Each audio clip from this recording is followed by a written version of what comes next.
Please like, share, and subscribe to our channel. Don't forget to hit the bell icon for updates and notifications on new audiobook releases. Happy listening! The Happy Mind, a simple guide to living a happier life starting today. Authors Kevin Horsley and Fourie. How to read this book. You have more than one option. You can decide to read it, or some of it, in an hour or two. You can then put it away, like many other books you have read in the past, and probably retain about 3% of the information. That's the typical way of reading a book. The second option is to read it twice, cover to cover, and then put it away. Statistically, you may retain up to 15% of the information. Not bad for an option. Alternatively, you could add it to your daily reading. Start your day by selecting one page and convert its message into a personal commitment. In this way, the information will rub off on your behavior and the principles will gradually become part of your thinking. This option is for people who are serious about their happiness. The final option is to include elements from the book in your monthly planning process. This will ensure that the information converts into a practical priority in your day-to-day pattern of living. This is first prize. We suggest that you make the most of this book by considering all 4 options. First, read it. Read it again. Continue reading it in a snippety, piecemeal way, and then assimilate the principles you've acquired into your life. Convert the content into a customized happiness manual. Your happiness is important enough to do it in this way. Choose to affect the rest of your life positively. And by the way, take notes and capture your thinking and mark what's important to you along the way. The principles covered in this book are for the young and the old, and for the people of all cultures, religions, and genders.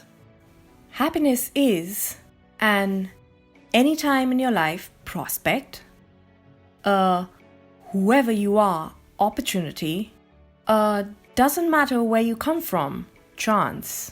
If you are willing to open your mind to the idea of happiness and to do what it takes, you may pleasantly surprise yourself. The layout of this book is simple.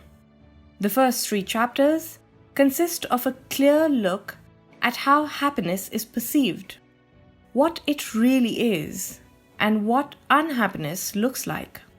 In chapter 4, we offer you a collection of carefully selected practical prompts to help you apply the theory of happiness to your life. This is the most important part of the book.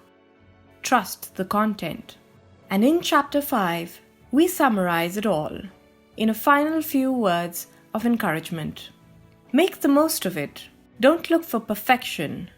Look for value. Enjoy. Chapter 1. The Search for Happiness. What is happiness? What causes it? How do you hold on to it? What makes it go away? These are questions that led to many philosophical debates over literally thousands of years. The philosophers of Greece were famous for their quest to define the pillars of the good life. Faith-based movements have painstakingly crafted dogmas and prescribed behaviors in pursuit of ultimate peace and joy. Academic studies have been concentrated on finding the answer to the optimal life experience. Generations of national governments have professed to craft policies in promotion of the overall well-being of their citizens, and many ordinary dinner table discussions are at heart dialogues in search of a happy life. Definitions and suggestions of what happiness is differ widely. It is a subject that lends itself to to intense subjectivity. Some definitions are very specific, some open-minded, some are heavily influenced by immediate circumstances, others are influenced by esoteric points of departure. Many definitions are spiritually loaded, others more pragmatic, and some defenders of these different viewpoints are quite unhappy when you voice an opinion that may differ from theirs. A conversation about happiness frequently ends in a stalemate. Pinning down a generally accepted definition in any non-exact field, especially one with such an emotional flavor, is never easy. Despite the different viewpoints, everyone seems to agree that it is important to be happy. In fact, we think it is fair to presume that the pursuit of happiness is our most fundamental reality. What is your definition of happiness? The aim of this book is not to push a specific definition of happiness. Our goal is to try and present to you with valuable insights and create a private intellectual space for you to consider the subject of personal happiness. And of course, to try and convince you that happiness is within your reach. It consequently makes sense to start off by revisiting your personal definition of happiness. If someone asks you today to explain the ingredients of happiness, how would your explanation go? What would you identify as the foundation for sustainable contentment? How would you explain it to a child? Even better, to your own child. Sit back and think about it for a good few minutes. Write down the key concepts and words you would use in your first go at such a definition. Don't rush it. It's an important personal entry into the subject. Keep this first basic explanation and list of keywords in your head until you have finished the book. The idea is to adjust this definition when and if you gain different insights from this book or from your own subsequent reflection on the topic. Ideally, you should conclude this journey by defining happiness along the principles you would like to apply to your own life. Do you agree that it's not that simple to give a clear-cut definition of what happiness is? And if you take a stab at it, you aren't too convinced that your definition is a complete one. You also probably realize it will differ from someone else's definition, and you understand that the longer you ponder and work on it, the more your views may evolve. It's not a tough nut to crack, this science of bliss, even for those of us who aced all those other difficult exams. Don't worry, it's common. Nobody has ever sat us down in a classroom or even in our own living rooms as kids and talked us through such a definition. We have been taught a million other how-to formulas in many other fields, yet no one has ever guided us to understand the full meaning of happiness and its roots, nor taught us how to attain it. Not in the Western doctrines anyway. Most people from our clan, therefore, struggle to give a conclusive definition. However bright they may be in other subjects, opinions differ widely and descriptions are often vague. Many of us actually have more questions than answers on the query of what happiness actually is. The general perception. Research shows that most people view happiness as a result of something exceptional that should happen to them. They believe happiness is an external phenomena that crosses your path and changes your life for the better. Many of the run-of-the-mill definitions of personal happiness are consequently linked to a name, place, date, event, or quantity, all phenomena that may cause some form of pleasure, comfort, or novelty value. In other words, something that gives you an emotional kick or immediate relief of some sort.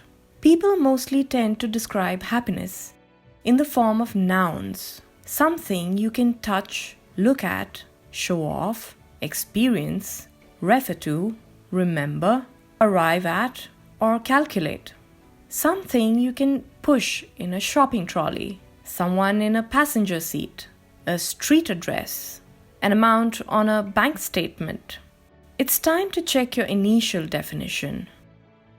Are some of these magical external influences included in your view of happiness as well? Do you also believe happiness is something out there that may happen to you? Take a few seconds to circle the nouns in your definition. Don't judge yourself while doing it. Just quietly reflect upon your initial view. When we take a closer look at the typical ways in which people define happiness, the nouns we pick up in the descriptions all have an identical function. They act as if-then assurances, imaginary triggers underpinning a promise to uplifting experiences. If this or that happens, I will be happy. This proposition of happiness goes. People typically regard these nouns as stimuli that will trigger some form of change in their personal circumstances, which should, they believe, cause a permanent modification in the way they feel about, experience, and view life. And this if-then chain reaction, they presume, will culminate in a magic breakthrough called happiness. Broadly speaking, this approach to happiness leaves you convinced that happiness comes from the world in some form or another, is in another time, happens because of other people. A word or two on each of these popular convictions. Happiness comes from the world. This quest of happiness leads many people to become eternal treasure hunters in the big wide world. They frantically seek the secret door to happiness in some idyllic set of circumstances. They are forever on a mission to discover the fortune of happiness, a sensation of some sort, hidden out there, somewhere, waiting to be unearthed. People who believe the treasure of happiness is to be received from the world usually have a considerable fascination with wealth.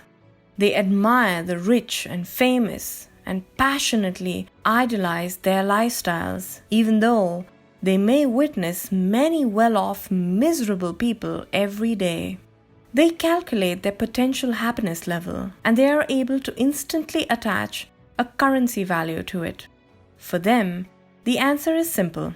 Affluence holds the key to happiness.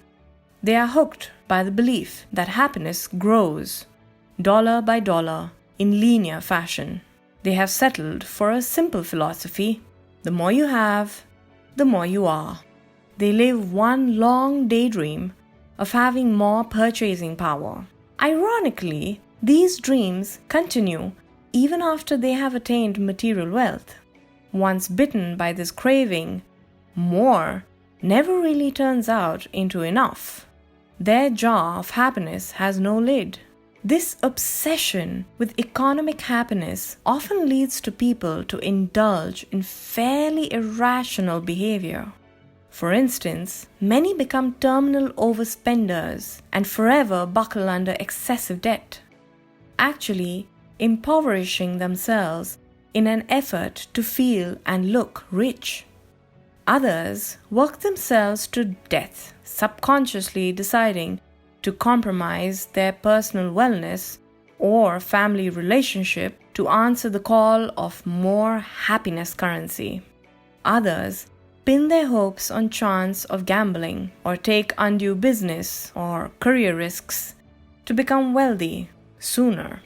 Some even decide upon all or nothing approach, and steal, smuggle, or defraud to quell the desire to have more. There are many dishonest wealthy people, many others forever flying close to the sun as a result of their compulsion to have more.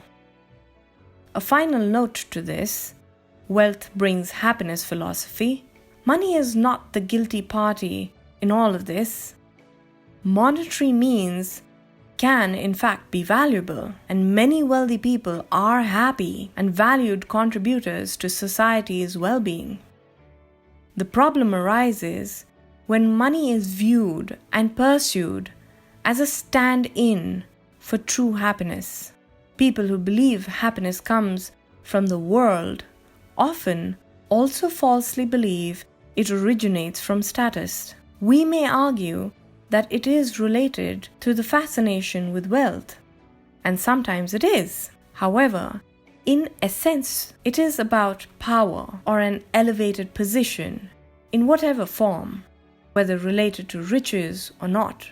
It is about enjoying a standing of relative authority, albeit only in appearance or title. Some even do their utmost to marry into it, study themselves into it, campaign for it, or again, slavishly work themselves into it. While trying to find yourself in things, you may end up losing yourself in things. Eckhart Tolle. In searching for status, organizational or political pedestals come as important psychological benefits. They symbolize importance. That is why status hunters often envision an important corporate position or public title as a pivotal happiness trigger. To secure this sensation of emotional reassurance, people may even damage others' well-being subliminally or explicitly when they perceive them a threat to their own pursuit for professional status. When looking further afield for a happiness trigger from the world, people often settle on a demographic solution. They believe they will arrive at joy when they change their location because it's not where they're living now. They're restless and are always ready to pack up and go. A different place will do it for them. For this nomadic group of happiness chasers, the castle in the air may be a dwelling in a different neighborhood, normally upmarket. Others are on a lookout for a view of a mountain or the sound of waves breaking in the distance or deafening silence at night. Maybe the call of a fish eagle, all for happiness to start. For some people in this frame of mind, there is often no alternative route to imaginary happiness but to pack up and move to a different country.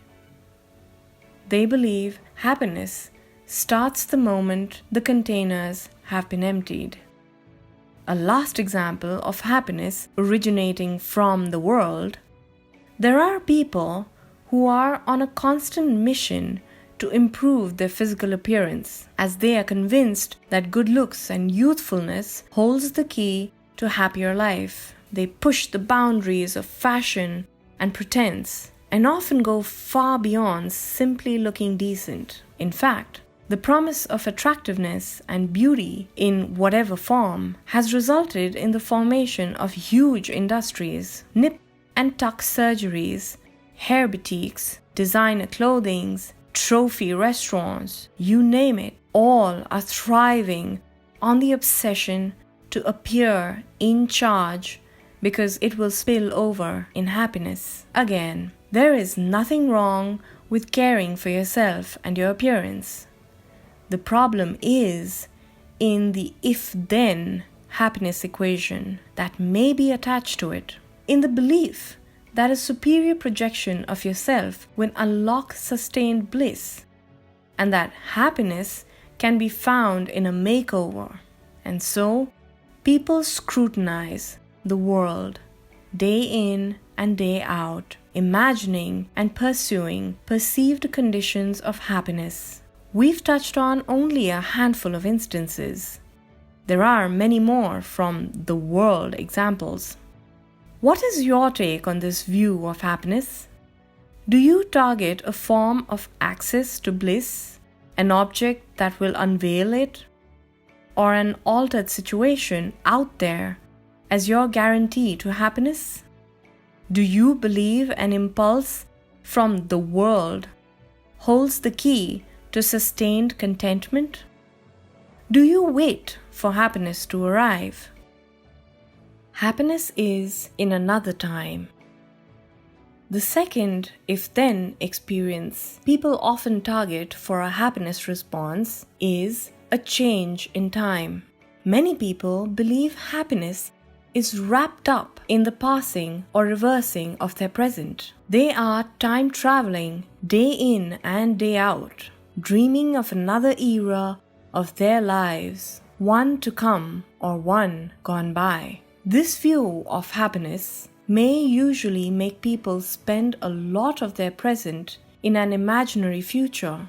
One day, they believe happiness will descend upon them. They are, when this is over, happiness hunters. They are forever longing for a futuristic night of happiness to gallop into their lives and liberate them from the present. They imagine the happiest day of my life without end. For them, happiness is always something to await, a future landmark, and as soon as time zone, the spell after this. Their present is a mere stepping stone, an exercise in daydreaming. Many people extend this definition of happiness even beyond their own lifetimes. Whatever the religious persuasion, tradition, or spirituality they base their views on, eternity or the hereafter is seen as the true door to happiness, the only time they look forward to. For those who harbor this mindset, life on earth is a mere temporary nuisance to overcome in preparation for real happiness. Along a similar vein, some happiness time travelers also spend a lot of time in the past, finding consolation in what used to be, even more so if they gave up on their future. They never-endingly glance over their shoulder. The good old days offer them an escape from the present realities, and they relive parts of their lives over and over again. They are often so in love with their past that they even refer to difficult times gone by with nostalgia. Anything is better than the present. The happy have whole days, and those they choose. The unhappy have but hours, and those they lose. Collie Cyber. For some of these happiness historians, the opposite also often occurs.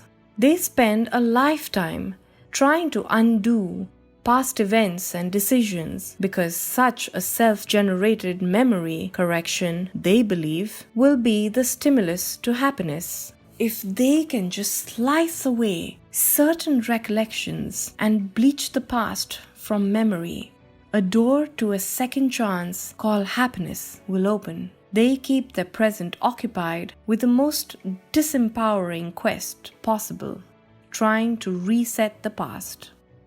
Do you desire to escape the present? Do you time travel to find happiness? Are your days consumed by dreams of another time? Do you realize that tomorrow will be another today when you get there? Are you aware that there is no door to your past?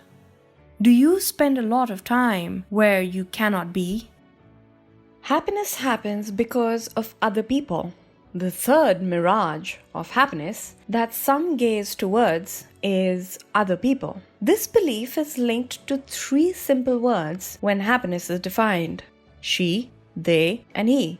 This belief boils down to this: my happiness is in someone else's hands. Happiness has feet, hands, and a voice, and enters through a door they believe. People with this mindset are inclined to see the seed of their happiness in what other people can do for or to them, or in what missing dimension these outsiders carry into their lives. They therefore also tend to blame others and use them as excuses for their lack of happiness, or are envious of what they perceive others to be, to have, or to withhold from. Their happiness descriptors always refer to someone else. The narratives of their lives are scripts with many actors in it. At the most intimate level, many people seek happiness in or through a life partner.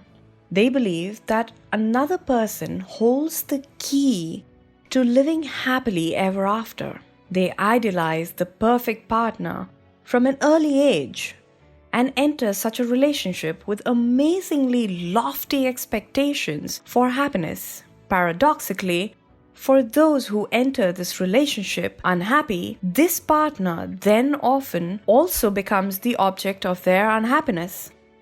When two people don't discover happiness in their life partnership, one or both may bargain on a child to instill happiness in their lives. So often, people place their responsibility to be happy on an innocent infant.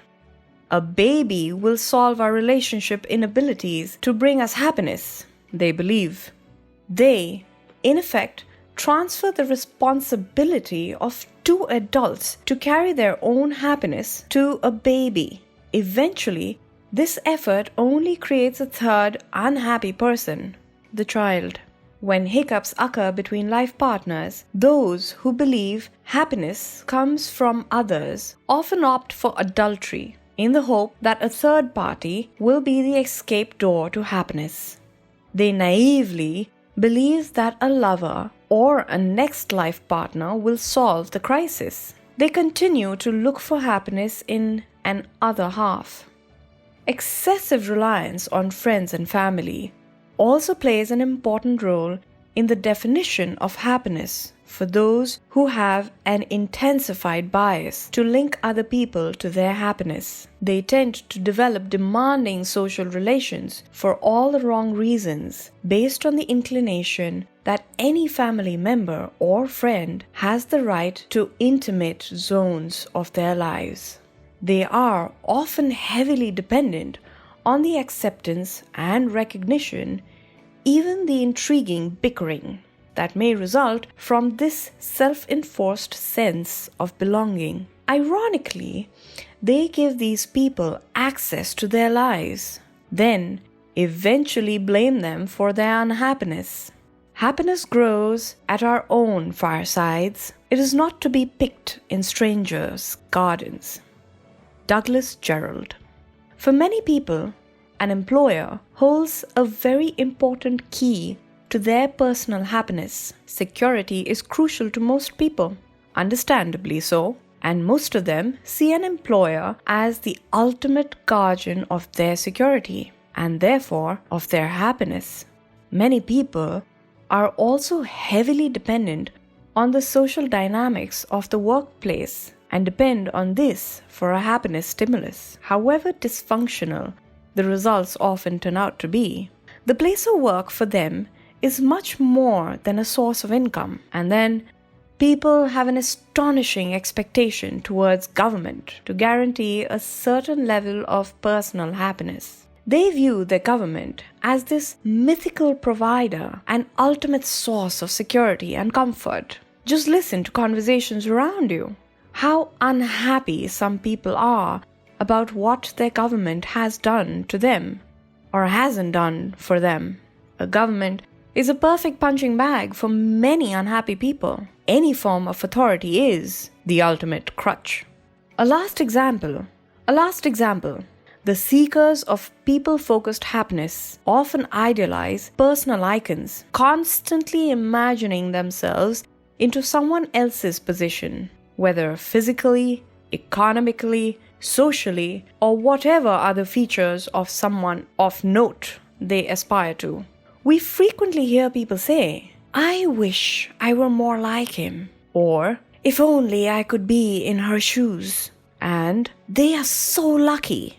This category of happiness seekers longs to switch places with someone else, drive someone else's car, have someone else's kids, earn someone else's money, all to fill a void. This tendency to idealize also leaves them on the lookout for gurus, someone with all the magic answers, someone with the power to come and turn their lives around. Where do you position yourself in this people-focused happiness domain?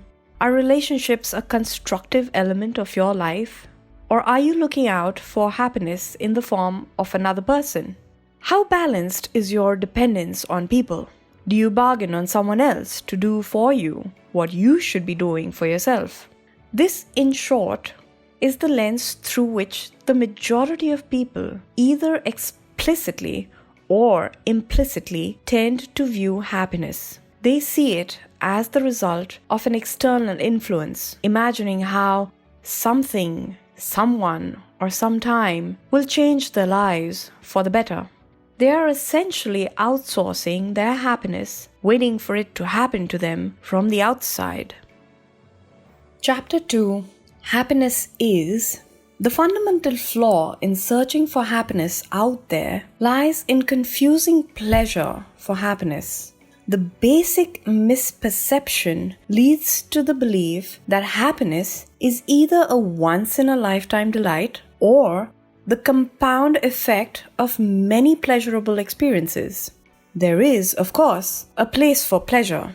In fact, pleasurable moments and uplifting experiences are the spice of life.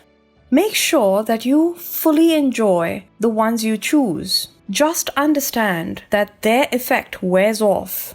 Pleasure cannot be hoarded and then called happiness. True happiness is not a derived outcome of the swings in a pendulum of pleasure. Happiness is the quality of the base on which the pendulum is mounted. It is not the reward of constant that instead of this victories, but an overall rhythm in the way you live your life. A rhythm that applies in any context you find yourself, pleasurable or not.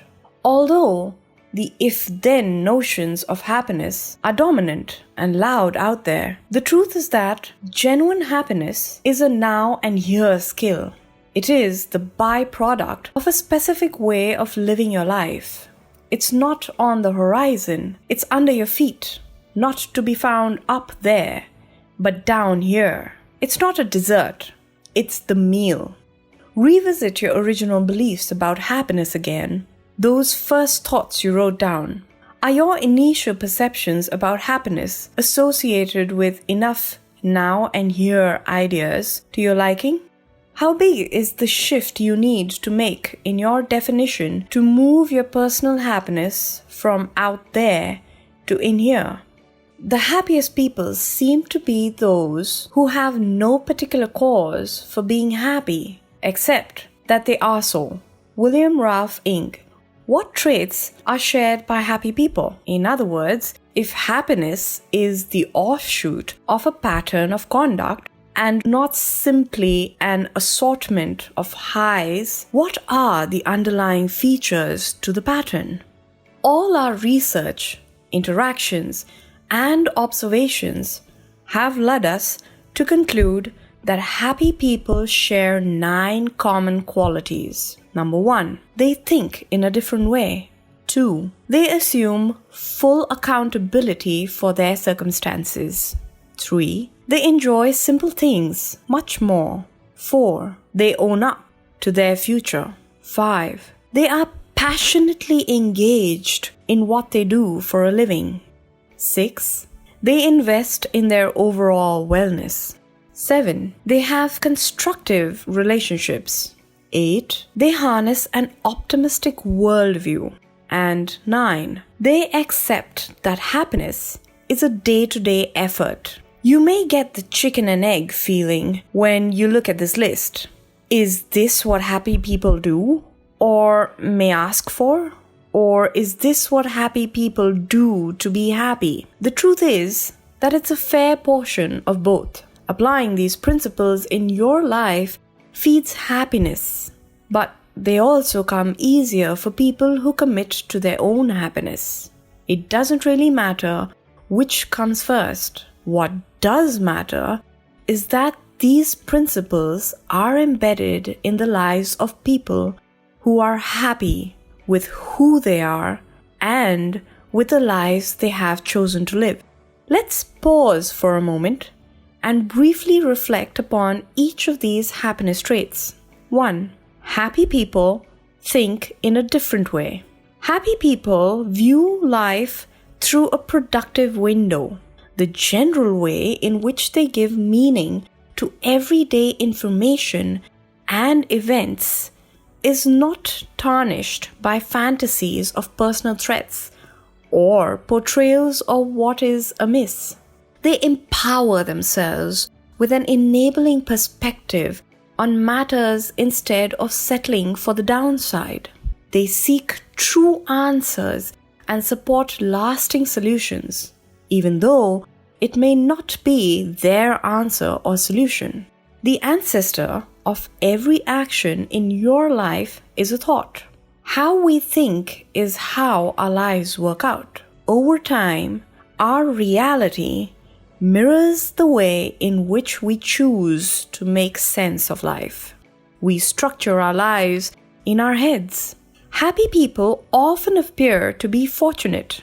However, when you examine the pattern according to which they decode life, you realize their good fortune starts in their minds. They live more harmonious lives because they don't think in contradictory or conflicting patterns. The lens through which they define life isn't scratched. They don't burden their minds with a hunger for superiority, but instead seek new information, accommodate different opinions, and consider alternative suggestions. They aren't at war with life or set in their own ideas of how things should work. Guard over your thinking, for it becomes actions. Your actions slowly turn into habits. Over time, your habits shape your character, and in the end, your character becomes your destiny. If you want to change your destiny, change your thinking.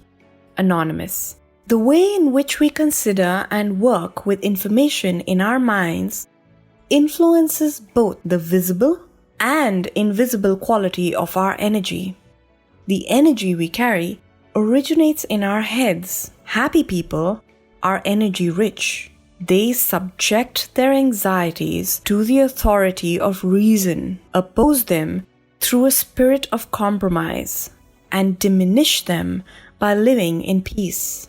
It allows them ease of progress in every endeavor, and they naturally do what should be done without the energy erosion accompanied by inner resistance and panic. They have an ability to accept objective solutions as their assumptions are prejudice light.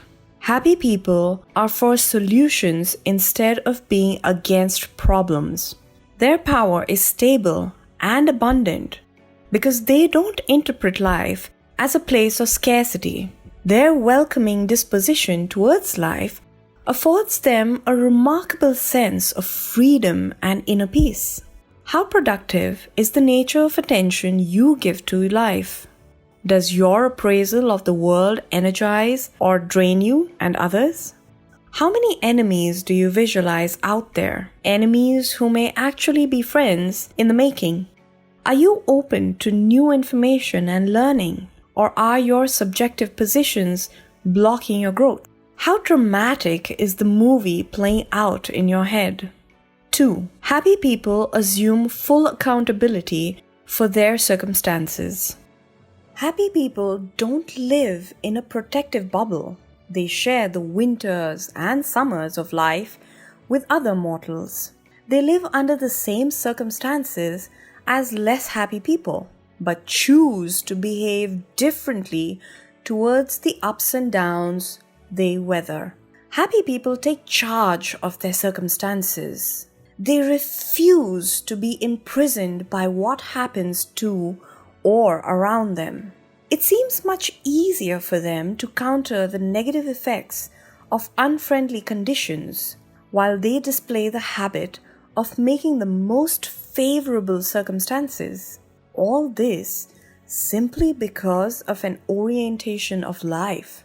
They don't rent their lives, they own them under all circumstances, and their ownership extends to the cause, effect, and solution of an affair. Research shows that circumstances can indeed play a role in a person's overall happiness levels, but that circumstantial adjustments are seriously overrated in terms of their impact on our long-term happiness. While it is true that relief from extreme financial hardship, relationship problems, physical pain, or environmental discomfort can have a notable effect on a person's absolute level of happiness, various studies have concluded that non-extreme, everyday situations don't account for more than 10% of the variations in people's happiness levels. Our circumstances will always vary and always introduce unexpected moments. But if we really want to, we can easily manage most circumstances. Happy people believe this and show they do by taking charge of the part they can control or utilize. Happy and unhappy people ask different questions when an undesirable thing happens to them. Happy people ask, "What am I going to do about this?" And "How am I going to prevent this from happening again?" Unhappy people ask, "Why does this always happen to me?" Or, "Who is to blame for this?" In a sense, happy people are willing to employ the power of choice and ownership, while unhappy people opt for a sense of victimization. Happy people work with life as it is, not as they wished it were. All in all, our circumstances don't determine the reality of our life experience. Our attitude towards them does. If you have cynical, pacifying, or inhibiting thoughts about your circumstances, your reality will be negative. It has been said that the only difference between a weed and a flower is a judgment. Life is a flower for some and a weed for others, because of their attitudes towards it. Attitude is a mental orientation. It can support or obstruct you.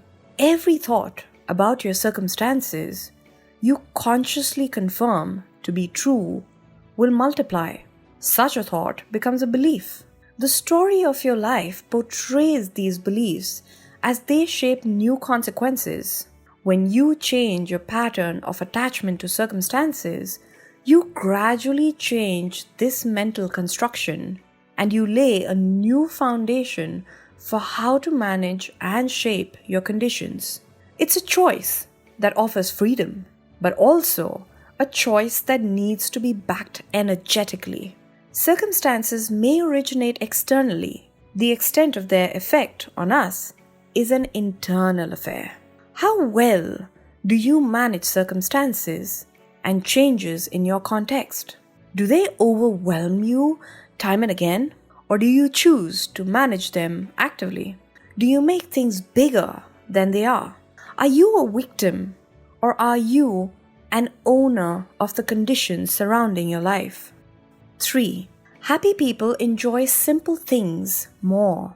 Happy people pay attention to life in a particular way, interacting with it throughout all their senses. They see more in a flower and pause to smell it. They embrace humid sunsets as well as windy, rainy days. Tasting is still an important part of their eating. They still have the capacity to ask a child an honest question and hear the answer. Their array of small, practical joys is seemingly endless. They instinctively embrace the enormity of the gift of life by pausing at all the tiny wonders every day. If you don't make time and create stillness to consciously observe and experience these wonders of life, your life experience becomes shallow and you tend to be vulnerable at every threat, however superficial or imaginary. You run on empty all the time. If you don't stop and frequently acknowledge all the tiny yet superior dimensions of life and make time to experience them, your soul shrinks and your needs will dominate your life story. Life offers its fullness to us every day, yet so many of us opt for emotional starvation. Happy people nurture the habit of fully experiencing the content of their everyday reality and inquisitively finding the nuggets of positive influence in that reality. This enjoyment of the bits of beauty and awareness of the small treasures fuels a special form of gratitude, deep and consistent appreciation. Gratitude is probably the single most telling characteristic of happiness, as the ability to unconditionally appreciate something is the ultimate counterforce to those monstrous human self-destructors: anger, arrogance, desire, indifference, regret, resentment, and guilt. Gratitude is the most unselfish form of love. It represents a mindfulness beyond guilt and indebtedness. It presents unsought gifts of serenity, unveils grace in moments of pain. It gently enforces perspective and humility. No form of fear can hold its own when confronted with true gratitude. It empowers beyond imagination. It is the parent of all other virtues. Happy people are grateful people. They need less because they experience abundance. If you decide to forget everything you have read in this book, remember this sentence: appreciate compulsively. Learn to derive more joy from simple delights, and you will be in touch with real happiness every moment. Are you aware of the treasures around you and in your life? Do you make time to ponder at and enjoy life's generous gifts? How relevant are your needs? Do you actively practice gratitude? 4. Happy people own up to their future. Happy people take ownership of every situation they are in. They take charge of their future. They accept that at the start of every year, every month, every week, and every day, their lives are a clean trail in the snow, and they decide how and where they will leave their tracks. They don't opt for helplessness and don't settle for the belief that one's future is predetermined. They are deeply aware of the fact that life is not a rehearsal, so they choose carefully, actively, and continuously when they allocate their effort. Happy people refuse to live by chance. They take focused, decisive, and constructive steps to realize their plans. They accept that these steps don't always guarantee or lead to a perfect outcome, but they nonetheless hold themselves to a philosophy that decisiveness guarantees progress. Again, remember that happy people don't spend their days nestled between lily-white cotton sheets. They live real lives under real circumstances, but they suffer much less because they prevent many things from going wrong through strong, forward-thinking decision-making. They adjust to new conditions and, when necessary, even create them. They change what they can. They influence outcomes. They are open-minded, yet strong-willed in their approach to the future. How do they do it? First, they make planning a priority in their lives. They devote ample time to it as a scheduled routine and build supportive processes around it. Their agenda consists of 4 main headings in a specific order: personal wellness, family sturdiness, professional progress, and wider community joy. This covers all the bases of their lives and reflects the pattern of a constructive life plan, starting with oneself. Secondly, they are very clear about the nature of their journey. They know what their purpose in life is. They have defined their inspirations and aspirations accordingly. They live according to a chosen set of principles, which prevents them from being distracted by surface solutions, quick fixes, and other people's lives. They are even willing to revisit their values, beliefs, and assumptions about life if the facts upon which they base them have changed, or if their insights have matured. Thirdly, happy people set constructive goals for themselves, personally and professionally. They are clear about their goals, which enables them to set priorities. Their days, consequently, are characterized by simplicity and directional savvy, because they know what to keep in focus, which tasks are secondary, and what to let go. Their diaries mirror their priorities. A life marked by ownership, planning, and priorities enjoys huge happiness advantage. It gives personal meaning to the activity of living. It allows you the joy of completion and accomplishment. It limits waste. Do you make dynamic decisions about the quality of your future? Or are you waiting for the future to happen to you? Are you on course in all facets of your life? Do you set aside the time to plan? Are you a responsible guardian of your own life? There are 2 ways to live your life. One, as though nothing is a miracle. The other, as if everything is a miracle. Albert Einstein. 5. Happy people are passionately engaged in what they do for a living. Happy people fully embrace whatever they choose to do. When they are on a holiday, they are fully there.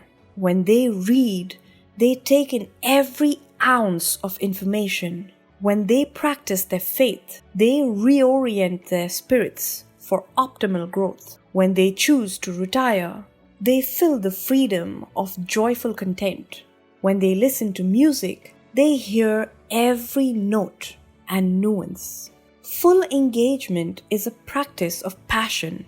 It is rooted in an excitement to be alive. Happy people draw no obvious distinction between their work and their play. They always appear to be doing both. They enjoy their lives even when they are busy earning their living. They don't spend their working lives slaving away at a profession they resent. They are clear about their own path and value creation instead of chasing after the dreams of others or imitating someone else's skills.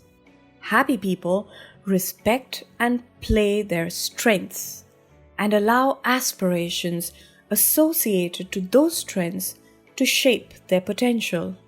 Obviously, it takes courage to do what you love for a living, or to reshape what you do until it inspires you. You need a strong will to lend your career the magic combination of heart, skill, and intent, instead of simply doing a job or showing up every day. You need a lot of self-motivation to professionally practice what you believe in. Most people are other people. Their thoughts are someone else's opinions. Their lives a mimicry. Their passions a quotation. Oscar Wilde. Happy people show courage. They build their careers around a personal quest, a journey that captures their attention and intelligence. They allow their intrinsic fields of fascination to become real-life experiences. And this engagement in their tasks of will leaves them with an abundance of energy which empowers them to become great at what they do and allows them an unfair competitive advantage. Their souls are on fire when they work. Do you make the most of every engagement you decide upon? Are you energized by the challenges of your professional field? Have you given yourself permission to be in love with life? Do you show the courage to make changes to the content of your job until it fits your sweet spot? Are you on a professional mission with personal significance? Are you wholly engaged? 6. Happy people invest in their overall wellness. Happy people take care of themselves. They treasure the gift of life and accept responsibility for their own well-being. Happy people care for their physical health. Although numerous studies have shown that people with disabilities and chronic illnesses can also be content and at peace as well, your body remains your central control system. It's the head office of your life. It's so much better to assist you. Without energy or with pain and discomfort, your life is simply less easy. Happy people normally stick to a simple health regime. First, they are conscious about what they consume. They hold themselves to a balanced diet, rich in natural immune boosters. They drink at least 7 glasses of water a day. They limit the intake of animal fat, refined carbohydrates, and simple sugars, and they avoid smoking and other use of harmful drugs and substances. Second, they get ample exercise. They understand that exercise produces endorphins that soothe the brain and energize the body. That fitness strengthens our immune system, protects our cardiovascular network, and keeps our frame intact. Thirdly, they sleep well. They understand the importance of recovery in a hostile world, in which many modern ailments can be linked to reduced immunity flowing from a habit of undersleeping. Happy people also take care of their spiritual growth. They afford themselves a purpose to their lives, a quest with personal meaning through which they make a real difference every day. They nurture their souls by surrounding themselves with constructive people and a positive personal environment. They choose simplicity and avoid boredom. They embrace lightheartedness. Happy people make time to silently reflect on the good things in life. They harness the peace encapsulated in inner completeness, whether practicing it through meditation, prayer, or traditional rituals, regularly allowing their minds to come home. A happy spirit normally contributes to a happy body. Happy people also ensure that they continue to invest in their intellectual capacity. They respect the fact that our cognitive abilities can be sculpted by intent. They realize that our brain is constantly changing and changeable, and that strengthening it takes mindful effort. Our brain is an integral part of our physicality, which means what's good for your body is good for your brain. And of course, what is good for the brain also serves the body. Happy people nurture their intelligence by retaining their curiosity and inviting new information and unfamiliar learning into their lives. They often teach, create, converse, or write which compels them to challenge their synaptic connections through the process of reflective fermentation of existing information. Finally, happy people attend to their personal financial well-being. They hold themselves to simple principles and time-tested realities. They spend less than they earn, and so limit the lifetime cost of debt. They aren't obsessed with symbols of wealth and therefore waste less money. They don't compete with their neighbors, which makes it easier for them to save. They focus on their primary competency, which allows them to earn a good income. They invest in the happiness of the family and so shape secure, inexpensive children. They have realistic expectations when they invest their savings and therefore earn better long-term returns on their assets. They plan their retirement and in doing so achieve financial independence. They don't make enemies, which keeps them out of expensive disagreements. And they don't fall victim to crisis because they plan well and so prevent many setbacks. Do you actively invest in your wellness? Do you consciously nurture all the components and dimensions of your life? Do you neglect yourself because you suffer from a false moral dilemma, believing that caring for yourself is selfish? Are you serious enough about preserving the multifaceted life you have been blessed with? Do you believe prevention is better than cure? 7. Happy people have constructive relationships. To be happy, it is important to get along with people. A life of social harmony makes the journey much lighter. Before engaging others and spending their effort on strangers, happy people are firstly aware of the importance of being their own best friend. They are fine with being in their own company and aren't lonely when alone.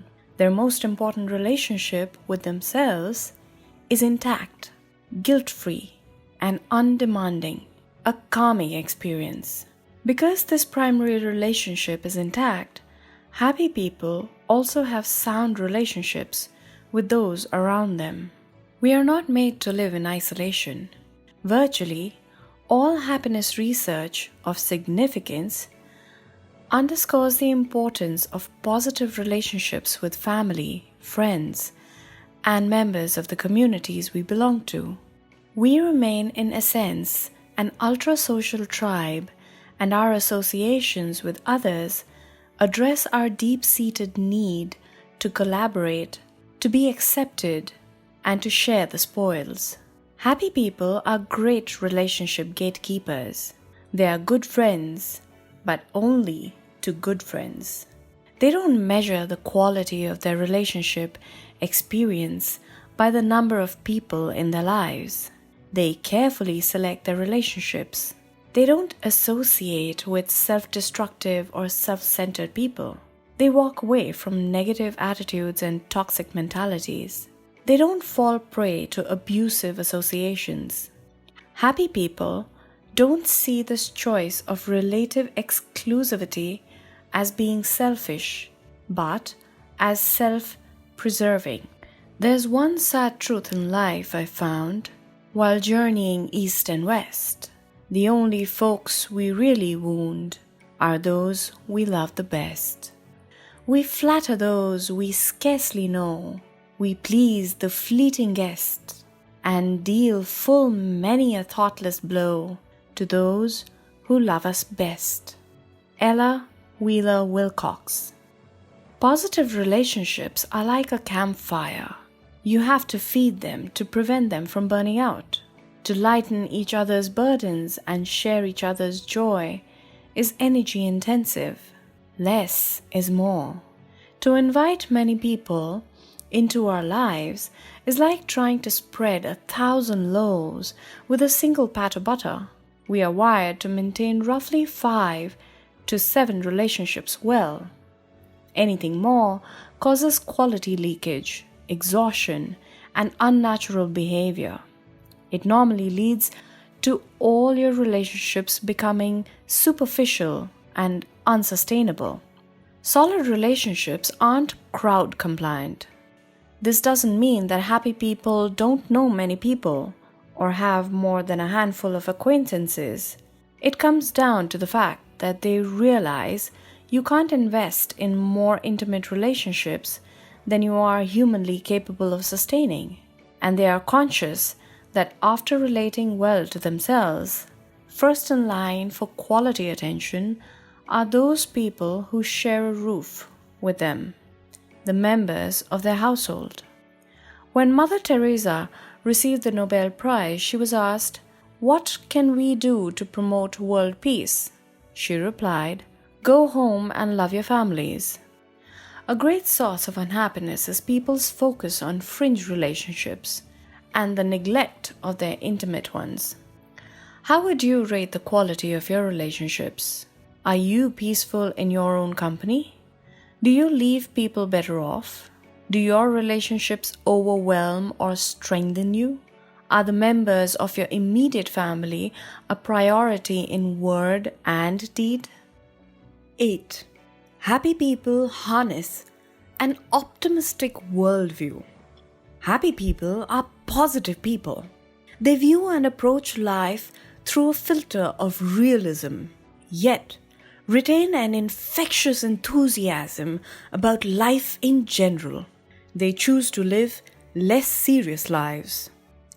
Practical optimism is an action-oriented outlook, not a feel-good mindset, nor one that ignores the brutal facts of life. It is a solution-seeking attitude instead of being paralyzed by fear. It's about being hopeful because you are willing to do what it takes to improve the outcome.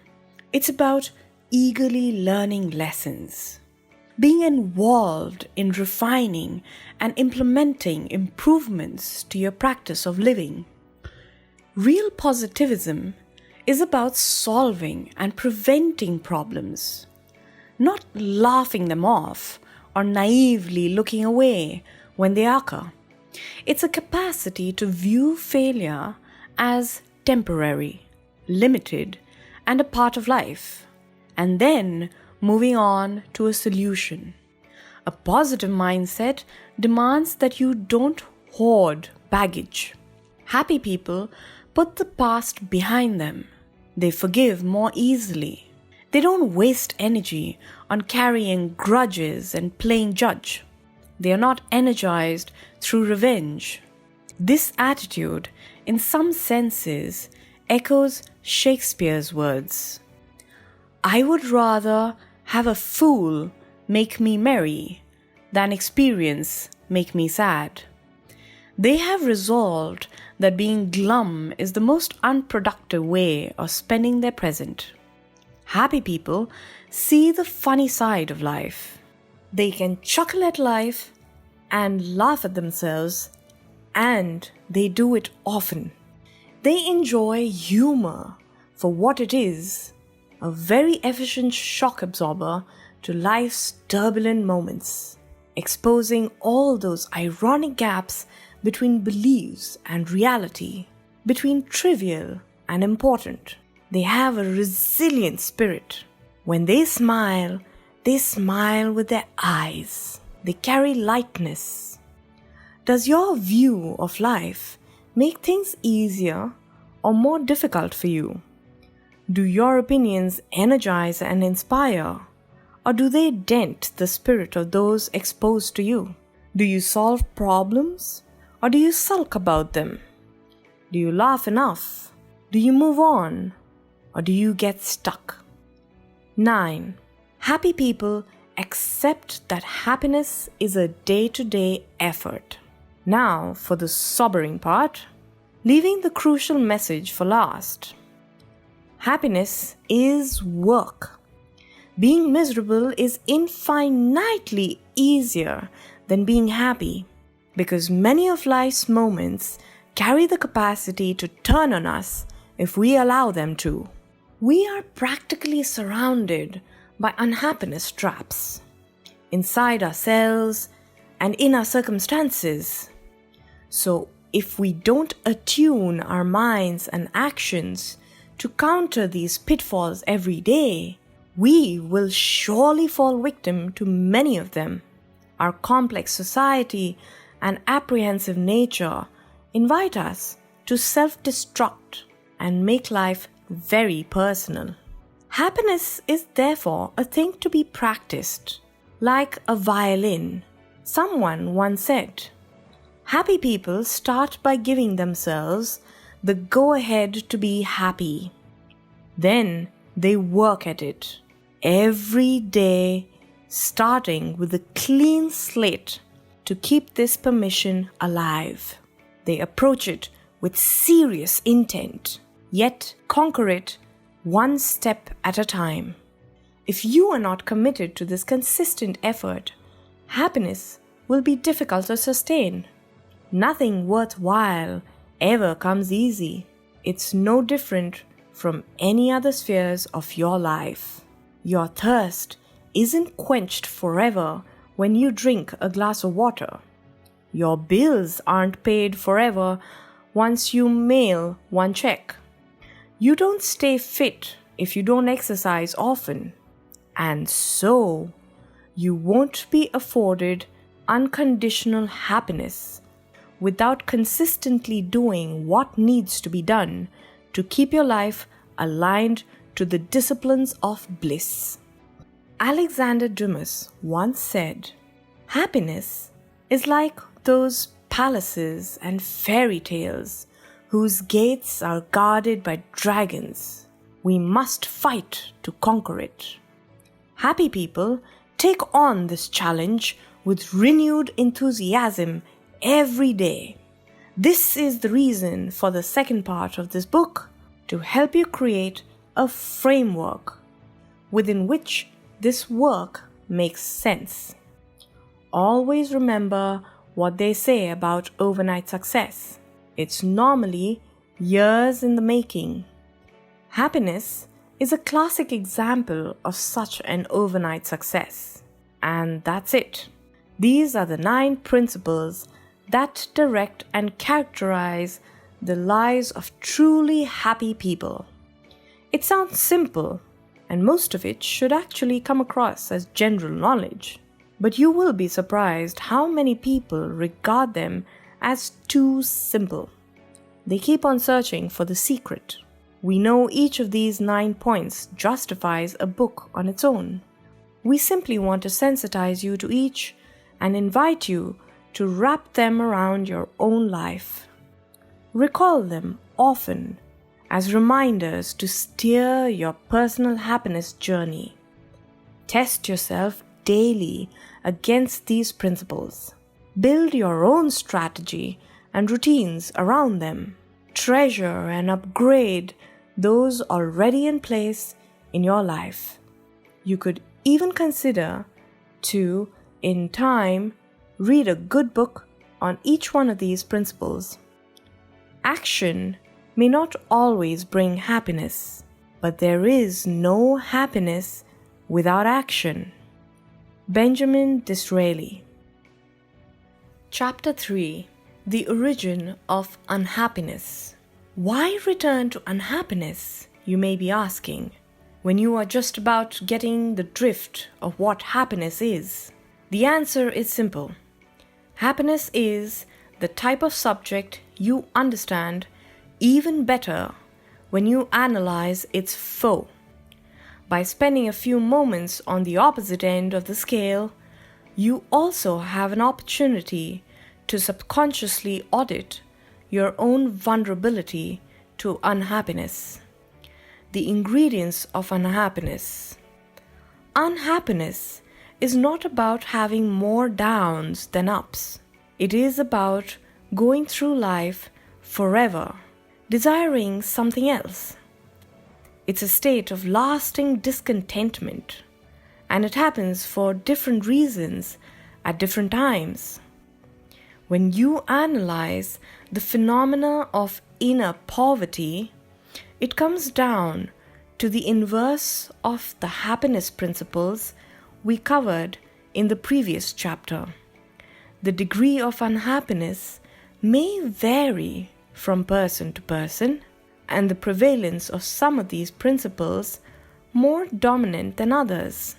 We are also deeply aware of the fact that there might be serious medical or psychological grounds for some people's bleak life experiences. Bearing these conditions, however, the root cause of discontent is to be found in the combination of the following dispositions: a destructive thinking pattern. Unhappy people entertain a thought pattern that turns everyday conditions into a dramatic mental script, a storyline in which victims and villains dominate the movie. They crudely classify situations as rewards and threats, characterize people as friends or foes, and value outcome as personal loss or gain. Essentially, they spend their lives in survival mode, exhausting themselves by framing life as a win-lose experience, defending themselves against illusory enemies and responding in some forceful way to these fears. These degrees of inner agony leave them susceptible to superficial solutions, to control by so-called liberators, and to expensive remedies. A hostile mind shapes a hostile personal world. Being a passive victim of circumstances, unhappy people freeze or panic in the face of challenging conditions. They easily succumb to the blows of life, opting for bitterness instead of betterness. They spend their lives on a never-ending mission to delegate accountability. Finding culprits gives them more satisfaction than finding solutions. What happens around them often ends up being very personal, explosive affair. Very frequently surrender to illusory harm, often spending time in the alleys of history. They are masters at explaining the nature of their complaints. Being generally dissatisfied. Unhappy people ooze a spirit of discontentment and therefore tend to stumble from conflict to quarrel. Something is always blowing up or burning down, or the feeling that something is about to. The brick walls are not there to keep us out. The brick walls are there to give us a chance to show how badly we want something. The brick walls are there to stop the people who don't want it badly enough. Randy Pausch. It is difficult for them to enjoy simple things. In fact, they find many of the generous gifts of life irritating because of their lack of substance or aren't even aware of them. They are caught in a wedge between what they have and what they argue they should have. Their preoccupations center around what's lacking. They find it difficult to love, even more so when you add the word unconditional to that love. They argue that to unreservedly accept and care for life and its variety of role players is an unfair expectation. Gratitude is at best an occasional moment of good manners to them. They are often glad when a day ends. Bargaining on chance, then forever blaming someone or something. Unhappy people let their futures happen to them. Their tomorrow are in someone else's hands. They never find the time to plan. And consequently, they learn to hide behind a mental wall of confessions, resentment, and guilt trips.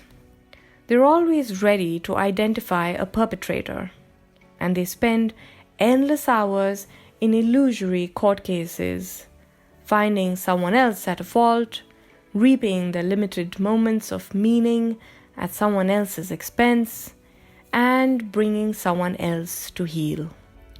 All of this turmoil is because the definition of their lives and the quality of their future have been outsourced and are therefore hijacked by offenders, living a disconnect. Unhappy people are masterful dislikers. They always want something else. When they are at work, they want to retire. When they are retired, they want to work. Professionally, they are doing someone else's job for a living. Their passion remains a distant dream. Their career and workplace are sources of misery. Their hearts aren't there, and their best energy spent on something else. This lack of engagement inhibits their contribution and often leaves them economically deprived, no matter what their native level of talent might be. They have settled for professional detachment and a soulless work experience. And it starts with the fact that they aren't too excited about life itself, abusing or disregarding themselves. Unhappy people aren't well. They normally don't look, sound, or feel well.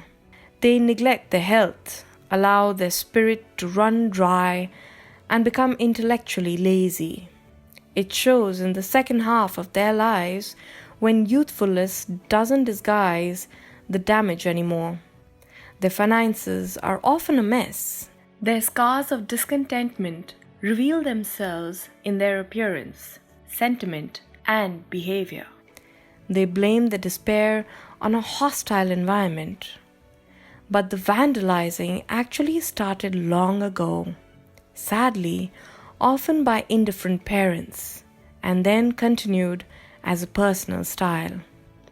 They passively oversee an unnecessary erosion of their lives, essentially opting for treatment instead of avoidance.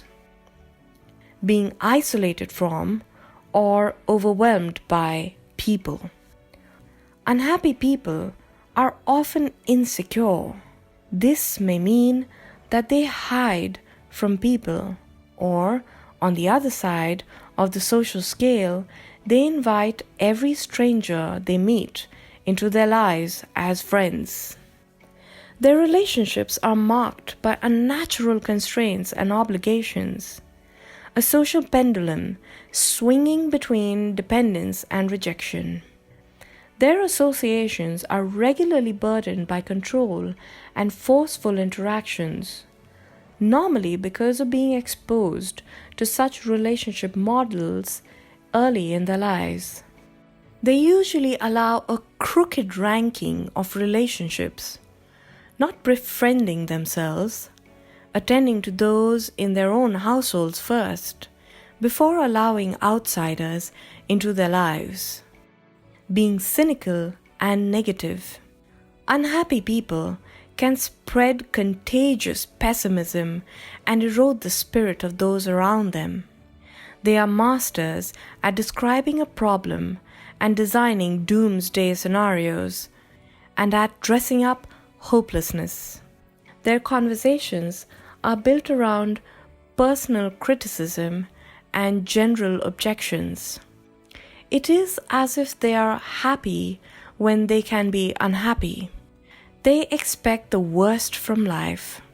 Worrying and grieving offer them a strange sense of satisfaction. They view their setbacks as permanent, pervasive, and personal. They draw energy from trying to prove that life is a dark and dangerous place. Failure is seldom a single, cataclysmic event. Failure is a few errors in judgment, repeated every day. Jim Rohn. Passively accepting unhappiness as their fate. Unhappy people don't regard happiness as a verb or a concept they can actually do something about. They are simply the unlucky ones, not destined for inner harmony and outer advancement. They focus on what they don't want or have in life, instead of concentrating on what they want and what they can do about it. They spend their days in defensive mode. They depend on a flawed formula for happiness. How depressing it is to just review the selection of unhappiness traits. It's one long description of severe inner turmoil. Skim the list once more and imagine a person you know who shows some of these destructive symptoms. And can you think of a person who does not display any of these traits? Do you agree that the first person is someone you will not exactly describe as happy, while the second one may very well strike you as happy? And what about you? Do you perhaps recognize some of these habits of unhappiness in your own life?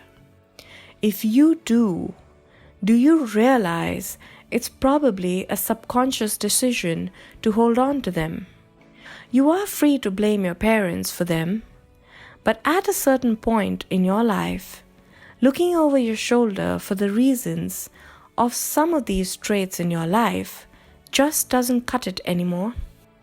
How willing are you to admit it or do something about it? Do you realize how difficult you make happiness for yourself and people around you if you accommodate these behaviors? Just a reminder again, as is the case with happiness, unhappiness is not necessarily an absolute state. Some people are less unhappy than others. The point remains that less unhappy still doesn't mean happy. And the remedy is simple. Starting to consciously chip away at your unhappiness every day, stopping yourself when you digress, saying no when you see it coming. Why are some of us unhappy? This brings us to the million-dollar question. What makes people choose to be unhappy? Ongoing despondency and despair clearly cannot be a rational choice. Why then do some opt for the traits described above? Or why do they fall prey to them? A fundamental source of unhappiness relates to an inability to control primitive instincts. Sociologists make no bones about the fact that intellectually and emotionally, we might have significantly outgrown our Stone Age neurology, but that, when it really matters, our instincts still merrily dictate how we conduct our lives. We may appear and sound civilized, they argue, but when the chips are down, we act surprisingly primitive. Our old brain is well and alive. The essence of this theory originates from the standpoint that while we are able to solve many of our present-day self-made complexities, we still shudder when confronted with two ancient life-threatening notions: rejection and scarcity. In other words, the fears of not having enough and not being enough make us afraid of being excluded from the primary circle of life. The scientific argument goes that these fears are the result of a neural network still at work in our brain, which once helped us survive as a species. As you may know, they call it our fight or flight instincts. Simply put, these instincts cause our rational present-day brain to be much more of an obedient servant than we would have liked it to be a slave to our old Stone Age way of thinking. We default to survival mode in a blink, notwithstanding all the proof that we don't have to be in survival mode any longer. Nobody has ever unplugged our primitive brain to relieve us of all the outdated programming. 10 unhappiness traps. 1. Look for the hurt in things. 2. Find the enemy in others. 3. A poor me attitude. 4. Craving for validation. 5. Compare and compete. 6. Upsizing life's imperfections. 7. Dramatizing your past. 8. Conditional love. 9. Trying to change someone. 10. Fear casting the future. Try to articulate the opposites of these behaviors for your own use. Failing to keep this basic biological circuitry of fear under control, we believe, is one of the greatest enemies of unhappiness. These days, what is good for survival is often bad for happiness. To listen to one's primitive fears in a world that is much more abstract and no longer jungle-friendly, and in which survival has become a gentle and mostly symbolic affair, is often disastrous and counterproductive. Our primary stress hormones don't serve us very well any longer. Look around you. Listen carefully. Do you see and hear the symbolic efforts of people to quell their fears of rejection and scarcity? Do you recognize how many people live life almost unconsciously, allowing these ancient forces to dictate how they should fill their days? Their fear of failure leads their thought process and plays a role in many of their important decisions. Do you understand why people will buy what they cannot afford? Do you realize it is to be accepted, or otherwise to temporarily soothe the deep-seated fear of relative scarcity? There are so many examples of where these fears manifest themselves daily. People will have undesirable relationships or even suffer abuse just to feel less rejected. They will let their reputation suffer in an effort to get hold of more wealth, either to feel more secure or at least to create the image of being resource-rich, and so try to ensure acceptance. Some will even ruin their health in pursuit of wealth. People will consume what their bodies cannot really process, symbolically trying to stamp abundance on their lives. All these and many other modern ways of addressing ancient fears seriously affect people's personal happiness, because the mismatch causes immense financial, social, and psychological strain. This ongoing impulsive reaction to these ingrained fears has nothing to do with a lack of intelligence. It simply happens irrespective of all the rational reasons why it shouldn't. And there is an immense urgency to it. It enforces a short-term orientation and knee-jerk responses, and the quick fix in industries touting pharmaceuticals and sensory stimulation flourish on this urge. They know very well that the therapy effect of immediate satisfaction temporarily elevates both these calls to nature, and that people don't calculate when they buy when in impulse mode. The only thing we have to fear is fear itself. Franklin D. Roosevelt. Responsible long-term decisions will always struggle to hold up to short-term gratification. People's quest to feel less rejected or more affluent often limits their good sense. All of us, unfortunately, carry this genetic backwardness with us. Some of us just manage it better, and therefore happier. In other words, some of us are better equipped to fear less, or have consciously steered ourselves away from these primitive urges. Happy people use their clever brain to limit the irrelevant messages of their primeval brain. Less happy people tend to be more victimized by their ancient fear centers.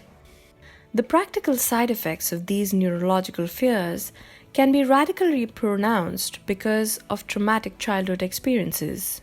In turn, they can be much more under control because of a sound upbringing. Children who haven't experienced security, acceptance, peace, and love during early caregiving, especially during the first 6 years of their lives, might experience more pronounced fear as adults. If you haven't been accepted unconditionally as a child, or if you have been exposed to systemic insecurity in whatever form, it might affect your inherent level of security as an adult. The parenting we receive is therefore potentially one of the most profound exogenous deciding factors in our happiness outcome as adults. The security instilled because of good parenting acts as an ingrained buffer against outdated genetic anxieties, and therefore against unhappiness. Many unhappy people had unhappy upbringings. They are more prone to fear and more inclined to display indistinctive behavior, leaving them vulnerable. The subject of upbringing demands a book of its own, and many wonderful ones have been written over centuries on the subject, explaining the profound impact of parenting on a person's happiness. Read some of them, especially if you plan to be a parent or are busy raising a child yourself. Now, the question begs, do the previous few pages imply that we are victims of our genetic blueprint and neurological legacy? Well, that's for you to decide. Personally, we don't believe you need to be a victim, despite the fact that we've alerted you to these influences. In our daily work with people, we have seen remarkable shifts in people's happiness simply because they wanted to change, then backed with this decision with a strategy. Be careful not to use some sort of genetic excuse as a cop-out. Sure, you can opt for a classic "this is the way I am" excuse, or "they say there is nothing you can do about it." If you program your mind with the conclusion, "I'm a victim of my parents," or "my fears are based on reality," you have to accept these consequences. Unfortunately, such capitulation will only contribute to an increase in your unhappiness. We are a unique species for one outstanding reason. We are equipped with a sophisticated decision-making ability.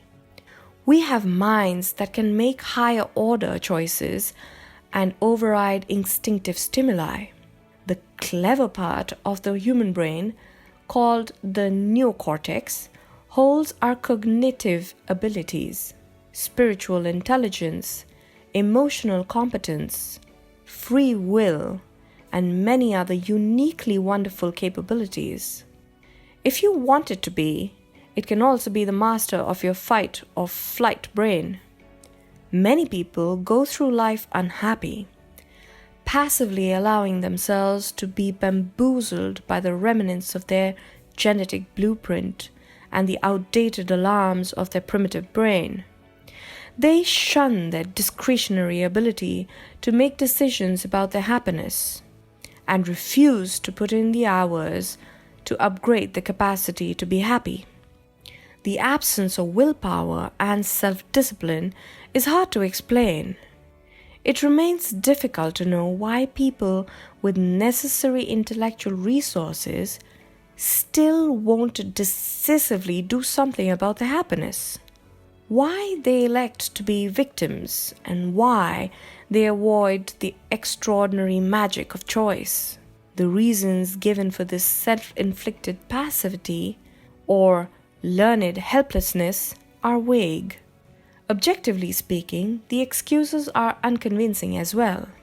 Hopefully, it is obvious that you should never expect sympathy from the world if you have access to all the equipment for a better life, but choose to be passive casualty instead. To summarize, willpower is like an emotional muscle, a direct overflow of the use of your decision-making capacity. The more decisions you make to proactively manage your life towards more happiness and not simply react defensively or leave it to chance, the more willpower you will develop. All muscles work like that.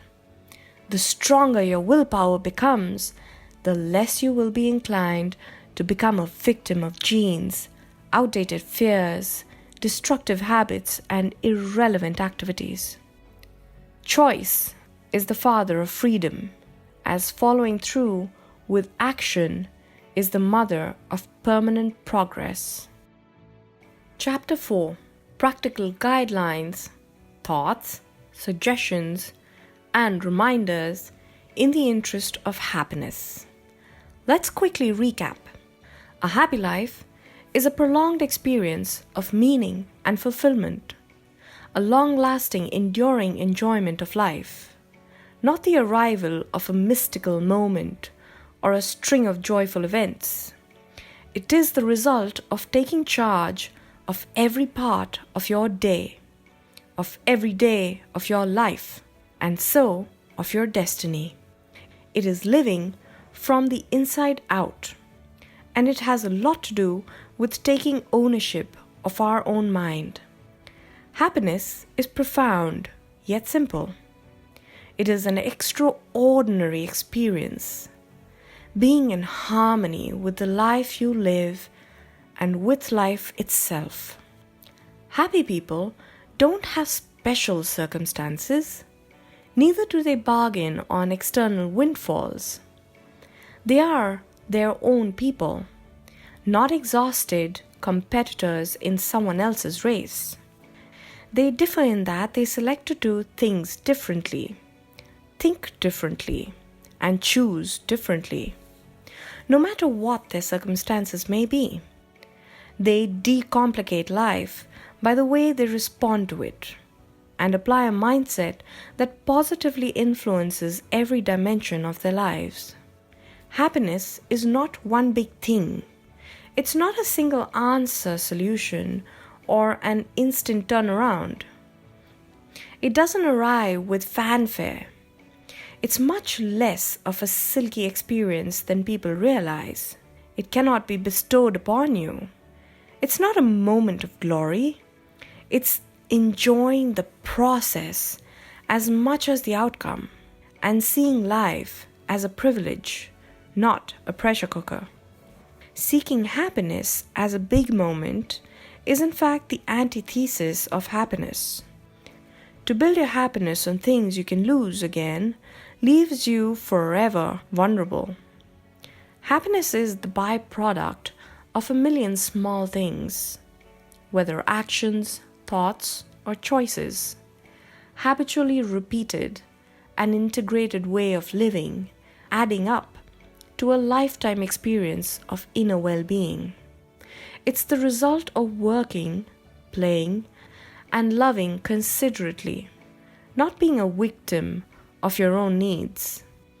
It's a very practical journey, starting with a renewed commitment every day and ending in contentment and appreciation every day.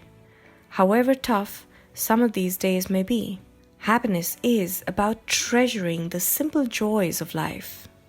It's about pursuing the good without grasping and receiving the bad without suffering. It's a state of mind that supports you in good and bad times. It's not something that changes every time your situation changes. And there is only one address of happiness, your own. Only one possible. Time to experience it now. In this chapter, we would like to offer you a bouquet of hints. Just a few simple, inward-looking suggestions. It's no magic manifesto, yet a few thoughts which, if practiced over a lifetime, one day at a time, will most definitely have a compound effect on your happiness level. Many of these practical cues may indeed even be well known to you and may already be well entrenched as a habit in your life. If so, use them as confirmations. Please don't see the suggestions as a recipe to achieve instant emotional comfort.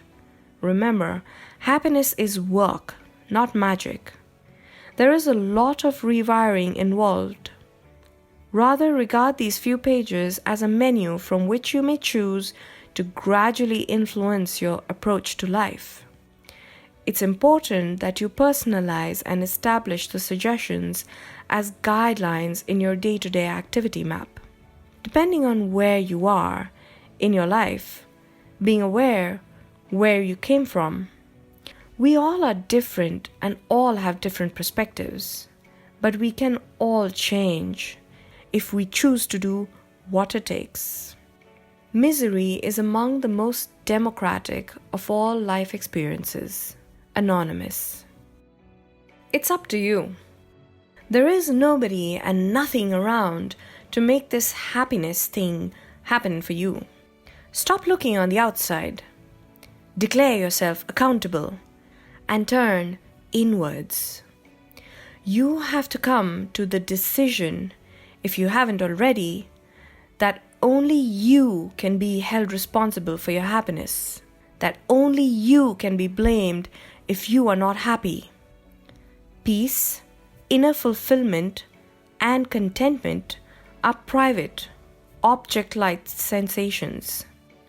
You shape them in the space only you can reach. Once you have taken ownership of your happiness, it becomes a practical, manageable affair. It turns into a way instead of an event, a process instead of a means. It clears the way for a momentous shift in your spiritual maturity. Happy people don't expect circumstances to shape their happiness. Embrace the responsibility. Map your way. Create the time to plan. The world is friendlier to a person with a plan. Planning is, unfortunately, not an activity that you can practice on the fly or in the shower. It is an intellectually absorbing activity and demands your full attention. Set time aside for it and work off an agenda that covers all the bases of your life. Make it a formal activity in your life. You do it in business. Why should it be different for your own life? Create a decent pause once a year for an annual review of your life. Walk away from this retreat with a review directional decisions and set afresh priorities for the next 12 months. Follow through with monthly reviews. Shape every month around your priorities. End a week by taking an hour to fine-tune your schedule for the next 7 days. And every morning when you begin your day, have a clear vision of the results you want to walk away with. Happy people concentrate the energy to optimize their time. Own up to your future, for tomorrow belongs to the people who prepare for it today. An African proverb. Live in gratitude. Imagine you lost everything. Everything you own, your loved ones, your health, your freedom, everything. Now imagine you got it all back tomorrow. How happy would you be tomorrow? Be grateful on purpose. Learn to appreciate what you have, even the small things, all of them, every day. How can you expect more from life if you aren't even aware of what you already have? More wouldn't do it for you if a little doesn't. Spare a moment, regularly, to salute life's little miracles, even those that aren't that pretty. Watch them, touch them, hear them, smell them, feel them, talk to them. Treasure your blessings. Write them down if you need to, every day, until you are fully aware of them. Find things to approve of instead of disapprove. Turn your common days into Thanksgivings. Focus on the things that work instead of slaving away at an inventory of what you are missing. Stop whining. Laugh more. Ask less. Life is a privilege. We are invited for a brief moment to experience its elegance. Behave like a guest at a once-in-a-lifetime event. Happy people cherish life. Softly hold on to the opportunity to be around for a while. Retain your zest. Spice up your basic program regularly. Don't become a slave to a joyless schedule. Own more of your diary. Create opportunities for new discoveries. Decommission outdated routines. Visit interesting places. Look for opportunities to grow. Seize amusing moments. Question your schedule. Learn from someone. Happy people don't settle for energy decay. Prune your habits. Several time wasters in the lives of professionals. 1. Blurred priorities. 2. Interruptions and electronic pop-ups. 3. Meetings for the sake of meetings. 4. Terminal urgencies and crises. Poor planning. 5. Saying yes to an unimportant commitment. 6. Travel. If these points are relevant to you, treat yourself to one suggestion next to each point with the aim to take back 10% of the time wasted and continue the habit. Let it go. Cut back on clutter. Happiness is rooted in simplicity. Modern society will present you with an assembly of excuses to live an emotionally complicated and inherently stressful life. Lift yourself above the noise and hold on to what's really important. Free up your spirit. Walk away from nonsense. Clean the slate. Complexity won't eliminate itself. It's the ultimate hoarder, inviting more of the same. You eliminate complexity by identifying low-value glut and throwing it off. Know what is important when you start your days. Excuse yourself from what is not important during your days. Let go of mental garbage at the end of your days. A happy spirit is a litter-free one. Travel light. A hat full of tips from an old farmer. 1. Life is simpler when you plow around the stump. 2. Always drink upstream from the herd. 3. The biggest troublemaker from your farm watches you from the mirror every morning. 4. Every path has a few puddles. 5. Keep skunks and bankers at a distance. 6. If you get to thinking you're a person of some influence, try ordering your neighbor's dog around. 7. When you wallow with pigs, expect to get dirty. 8. Good judgment comes from living through many seasons, but the stickiest lessons come from bad judgment in some of those seasons. Limit your frustrations. Trim your expectations. A disappointment is often the result of loaded expectations. Aim high. Set firm goals and expend good energy on what you want to achieve, but avoid constant regret by always giving yourself ample margin for error. A mindset of modest expectations fuels calmness and sees to a life filled with many positive episodes and pleasant surprises. It is not a question of settling for mediocrity. It's the wisdom to flow with reality. Happy people don't over-expect. Be pragmatic. Keep your distance. The only person on the entire planet you have real leverage on is yourself. Although we would love to believe otherwise.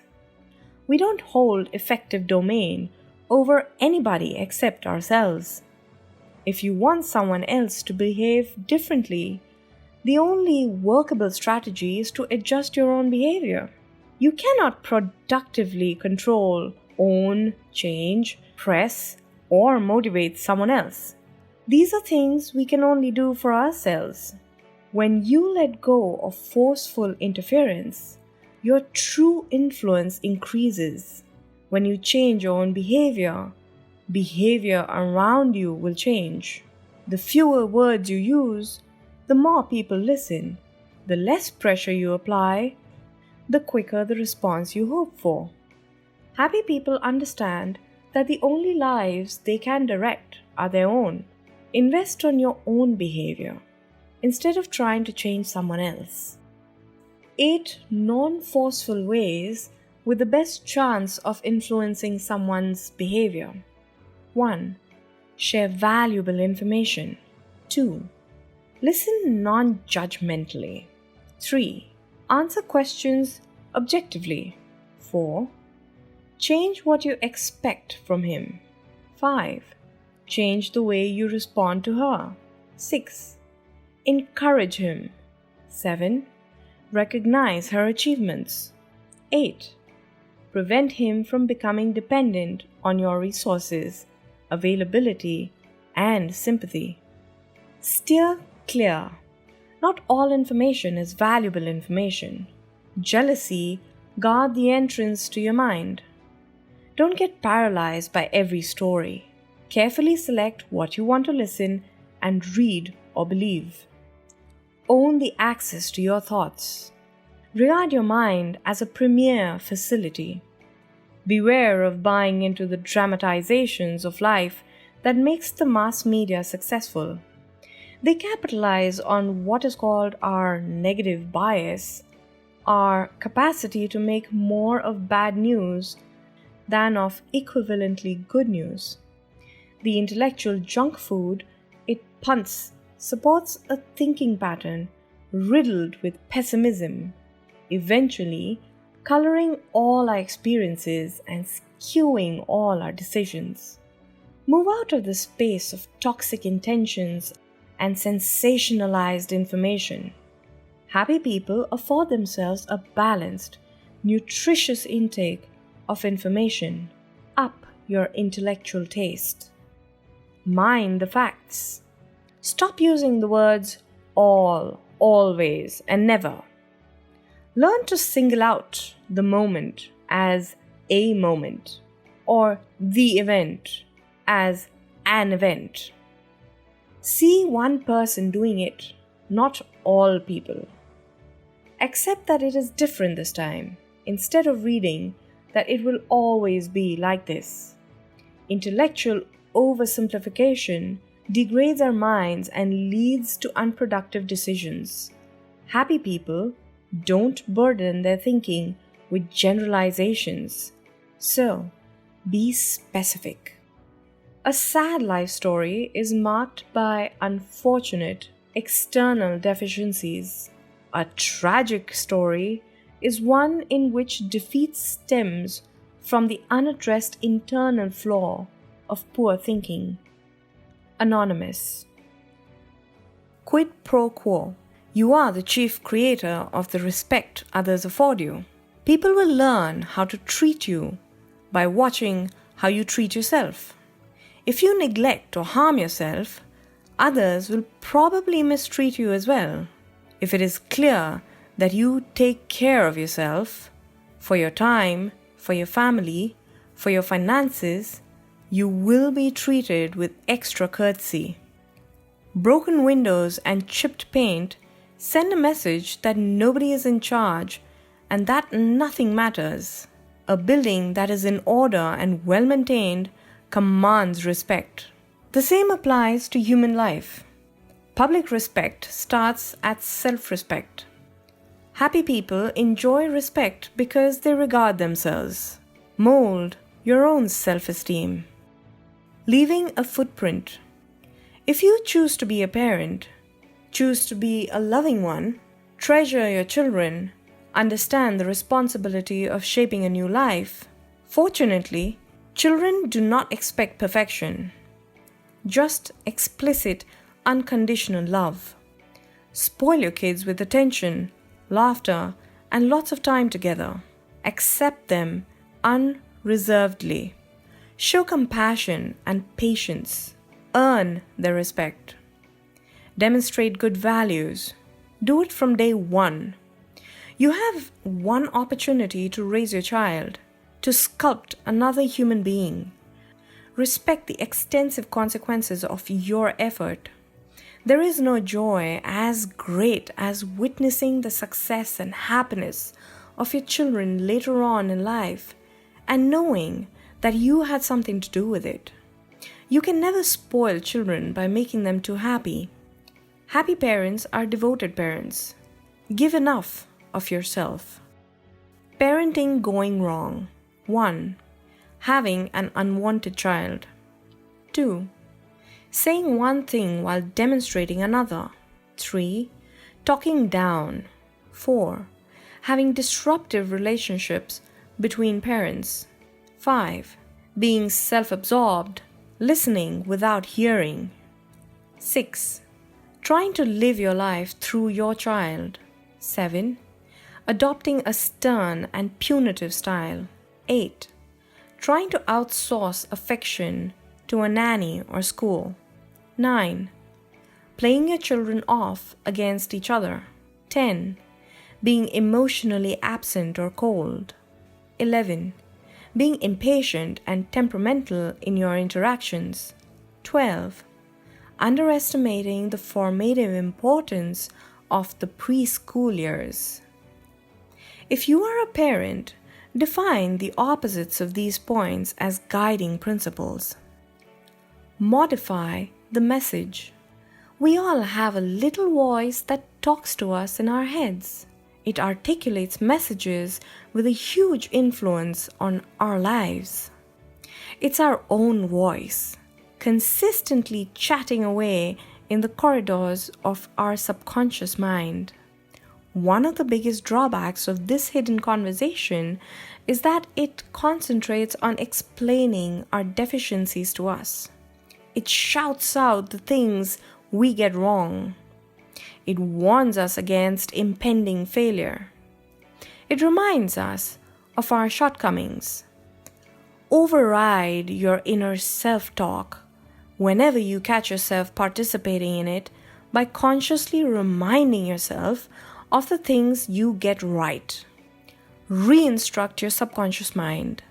Dull its effort to highlight failure by intentionally countering it with the inventory of your successes. When you practice a different pattern of thoughts, you reinforce those neural pathways and in the process change your brain chemistry. Happy people have a constructive inner voice. Remind yourself of what went well. Weigh with care. Learn to gauge the size of disappointment with a longer-term mindset. You should always ask yourself, how serious will this setback be 5 years from now? It's so easy to be absorbed by immediate imperfections, but so few of them are of any true significance. Most of them aren't even relevant a month from now. Happy people maintain perspective. Learn to right-size your problems. An expensive hobby. The demise of most empires had one thing in common: a debt burden.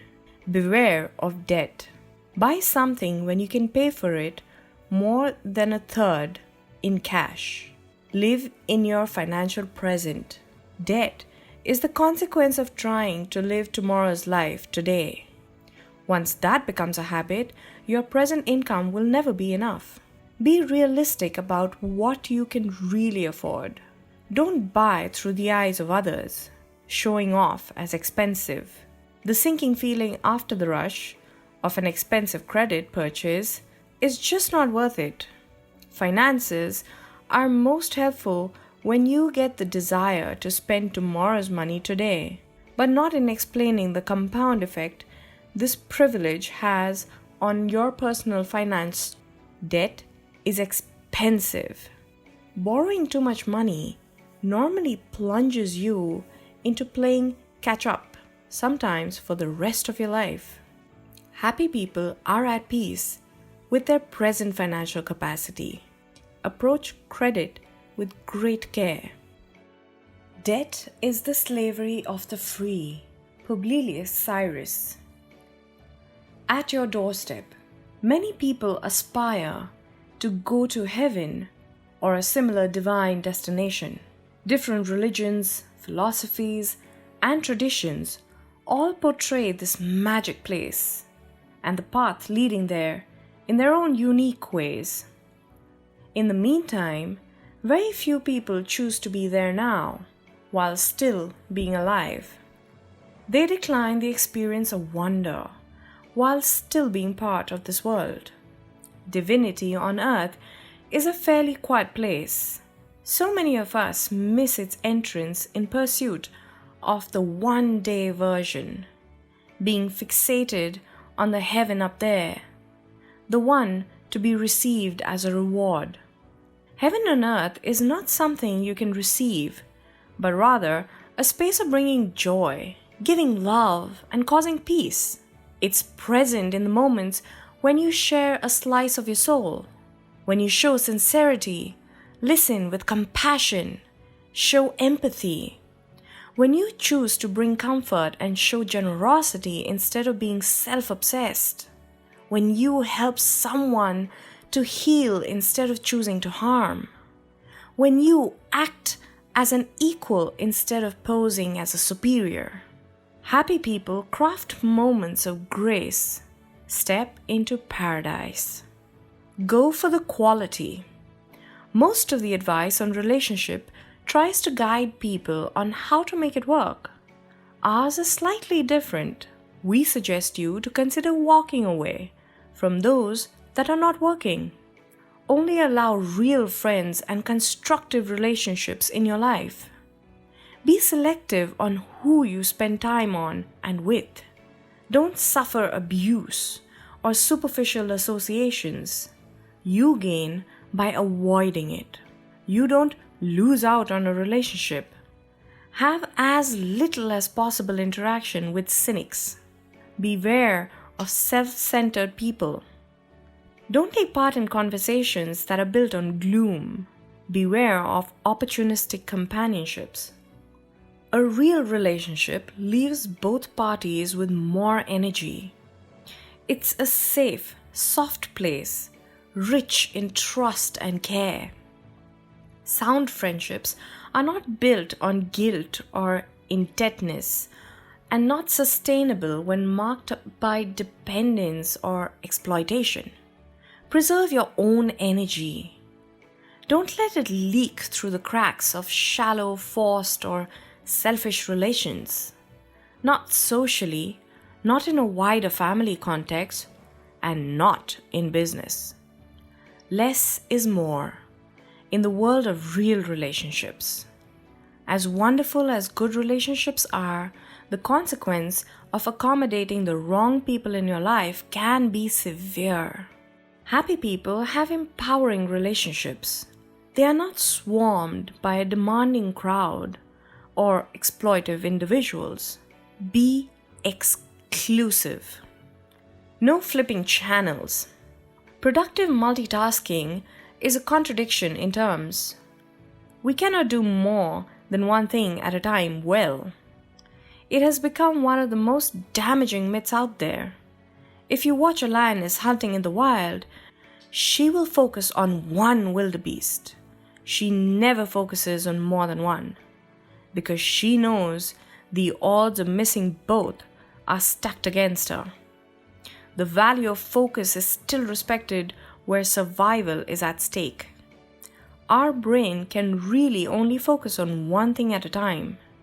Multitasking is known to slow people down by 50% and increases the frequency of mistakes by 50% as well. When we try to multitask, our brain is actually switching between tasks, abandoning the one when attending to the other. It leaves your brain in a state of semi-attendance. Our persistence in trying to get your brain to focus on more things at once has trained it to have an attention deficit. Some people simply cannot focus for any significant period of time anymore. Sharpen your intellect by returning to the habit of doing one thing at a time.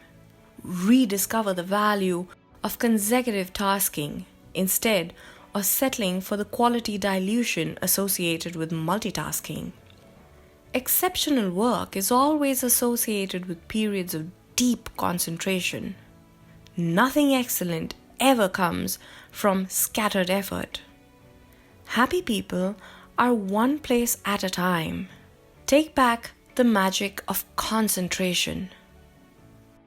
Stillness. Harness your soul.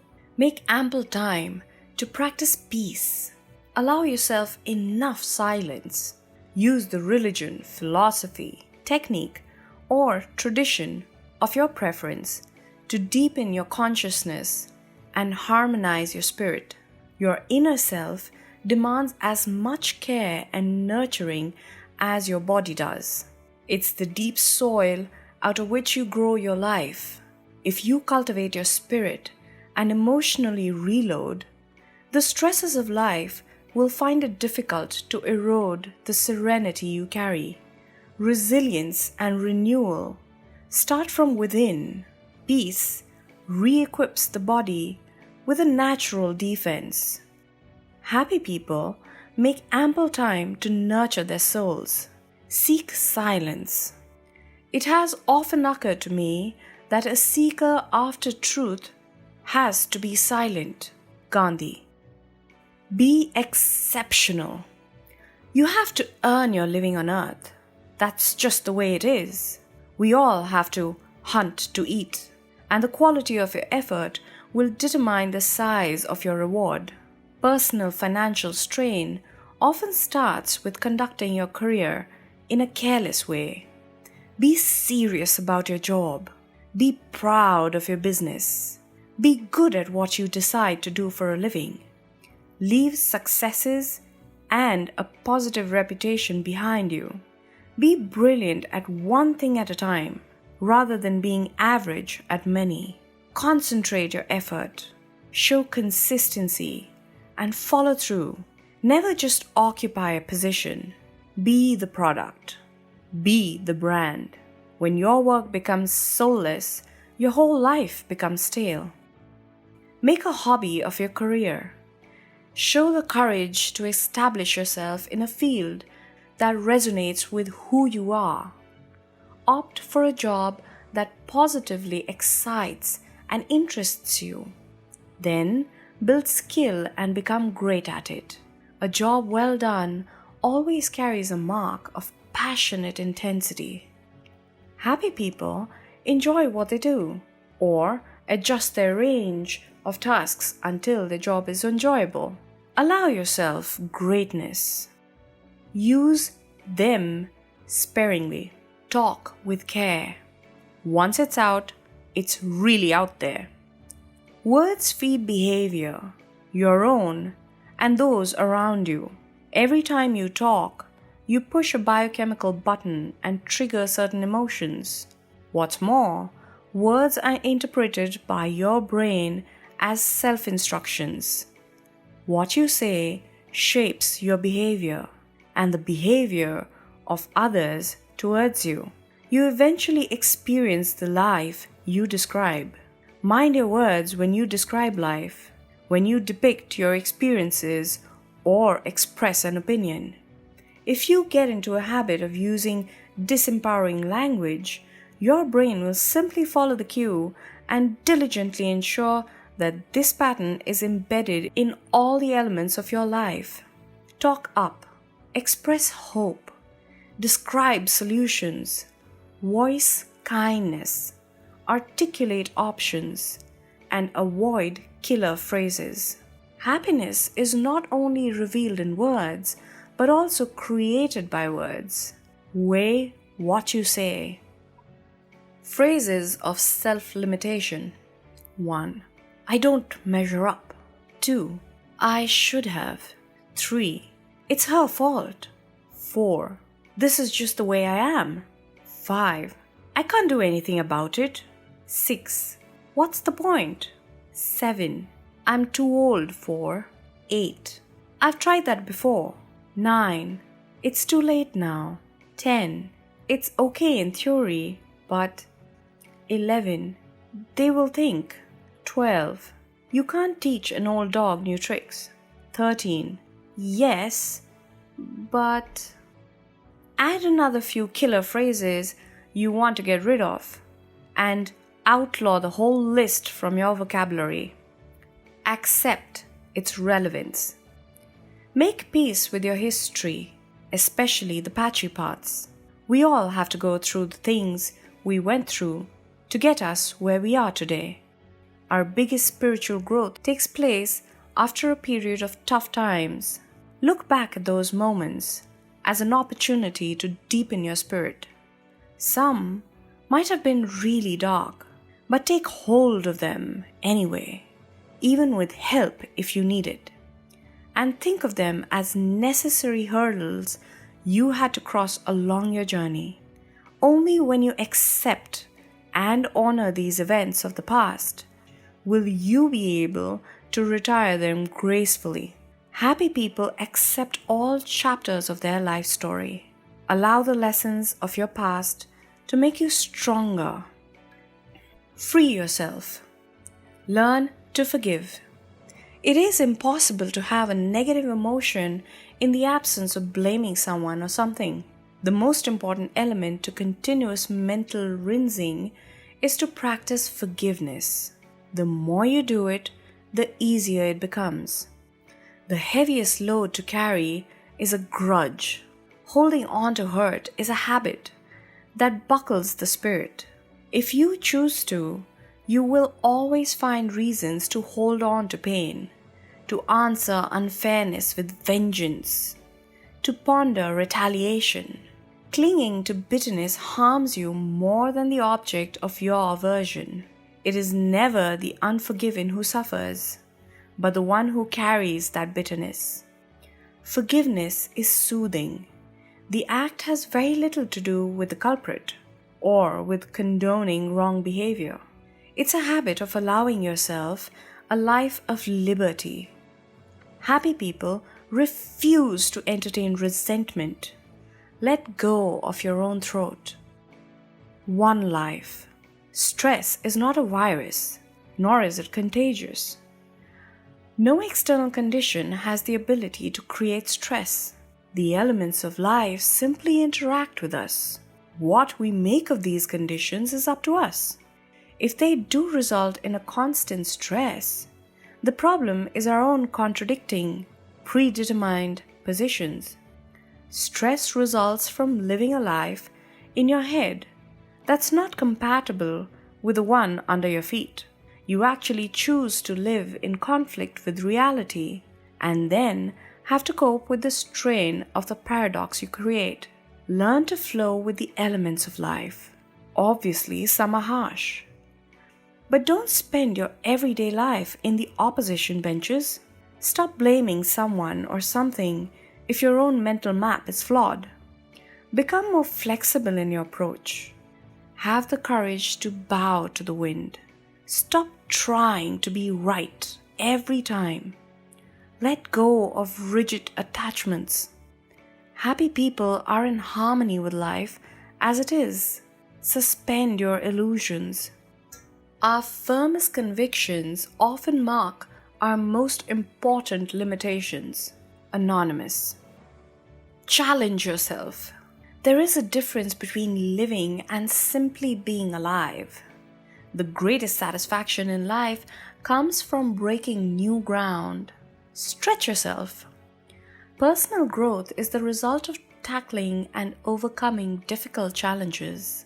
Engage life with energy and hang in there a little longer. Persist. Oppose the complacency that comes with order, affluence, and comfort. Reject a tick-tock life. Unlock your full potential.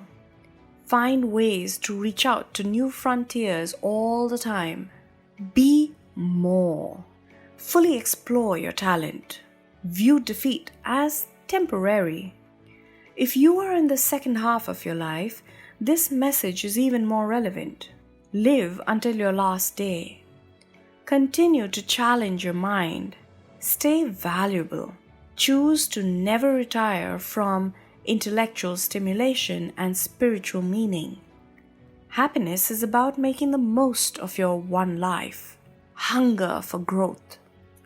Let them be. Mind your business. You can never be better off by concerning yourself with analyzing someone else's life or finding other people guilty or inferior. Stop judging people. It's energy spent in vain. Ironically, judgmental people are the bewildered ones in the end, exhausted by the endless mental effort to strengthen themselves by weakening others.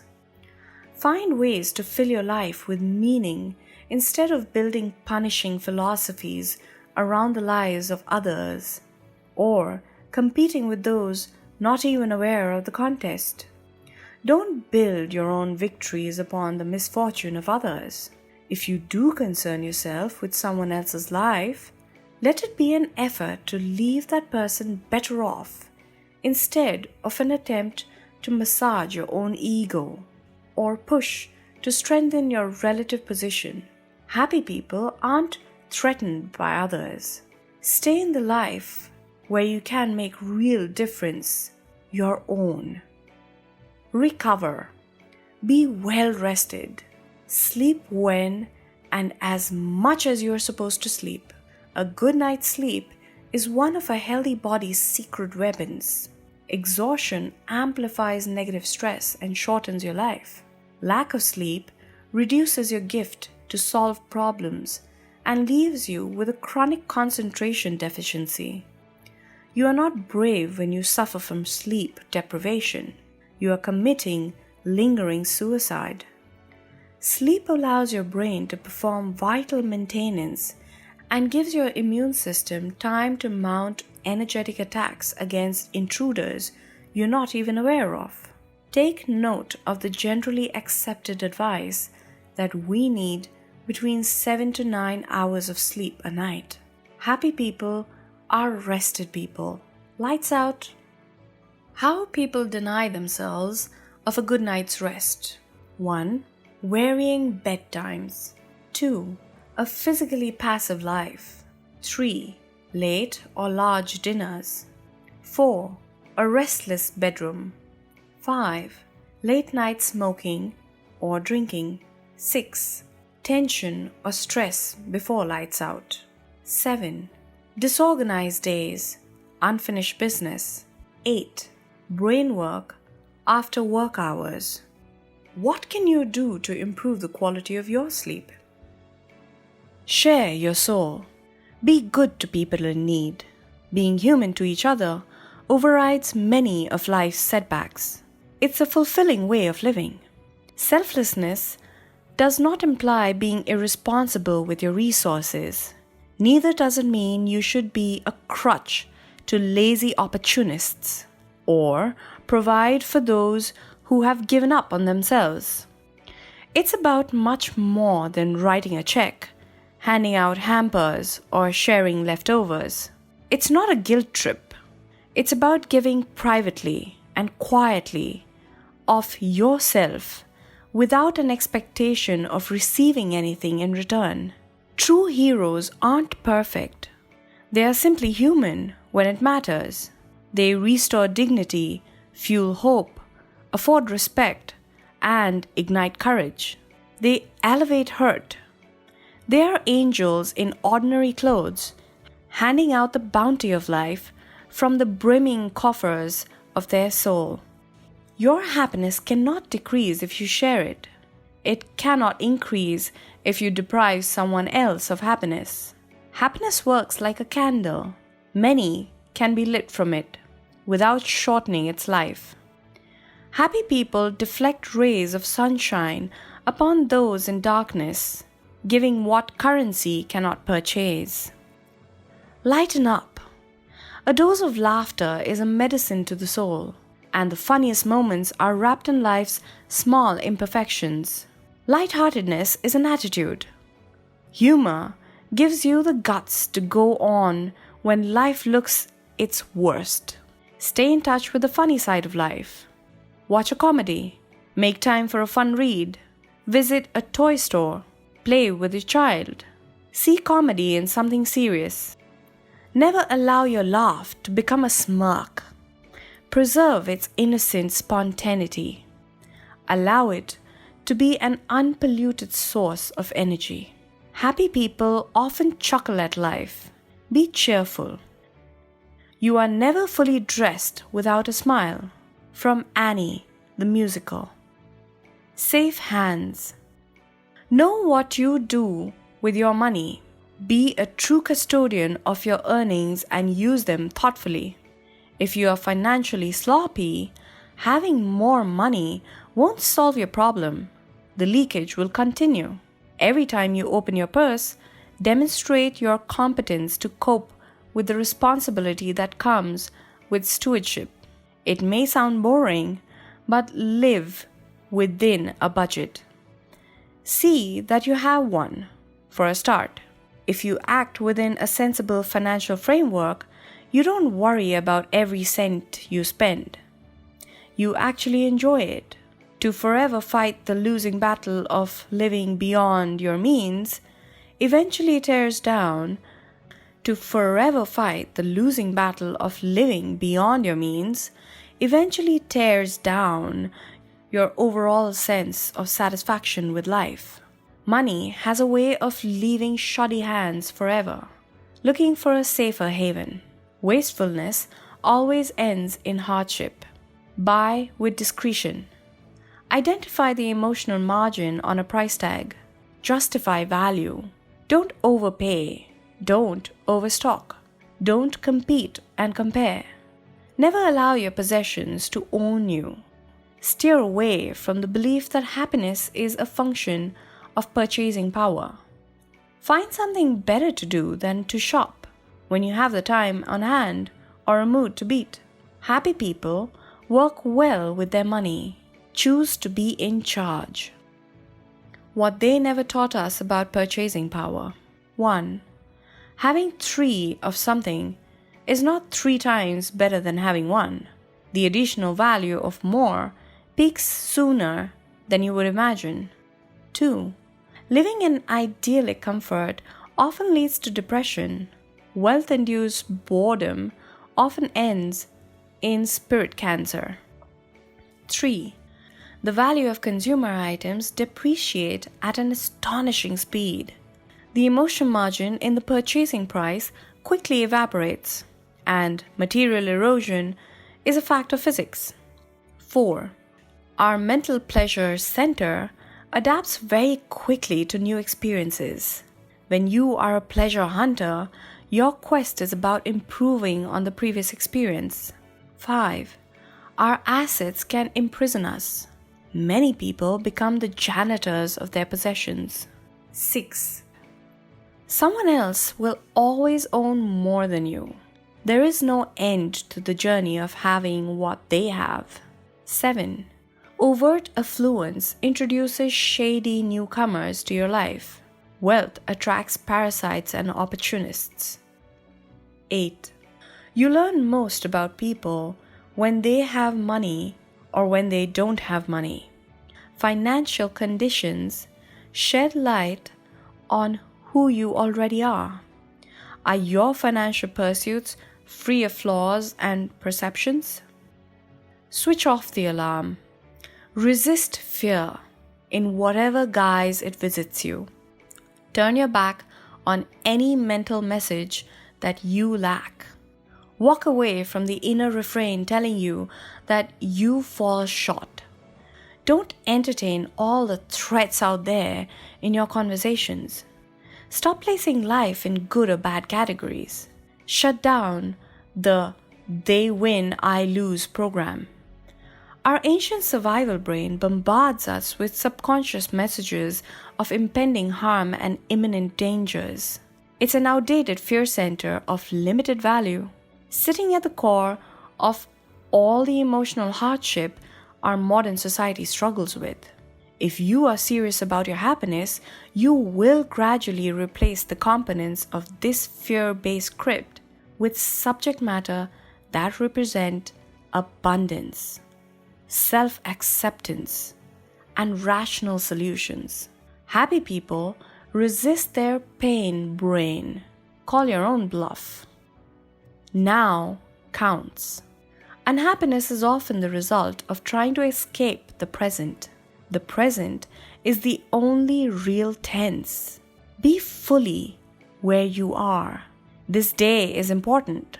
Cherish its finite nature. Time is not a dry run. Your future is determined by how practically you spend your days, not by how imaginative your dreams or elaborate your philosophies of life are. Having goals is important as long as you realize that a wish list alone will not carry you over 1 inch of ground. The realization of your ambitions will be determined by the quality of effort during your days. Be friendly to your future by breaking your life up in dynamic, day-long building blocks. Let every 24 hours count. Hold yourself to what's really important. In the end, your future will prove to be an accumulation of the content of your days. Happy people value their days. Ensure a high-value present. Inspection time. Take stock of your life regularly. Examine your ways. Allow yourself the revitalizing habit of honest introspection. List what needs to be changed.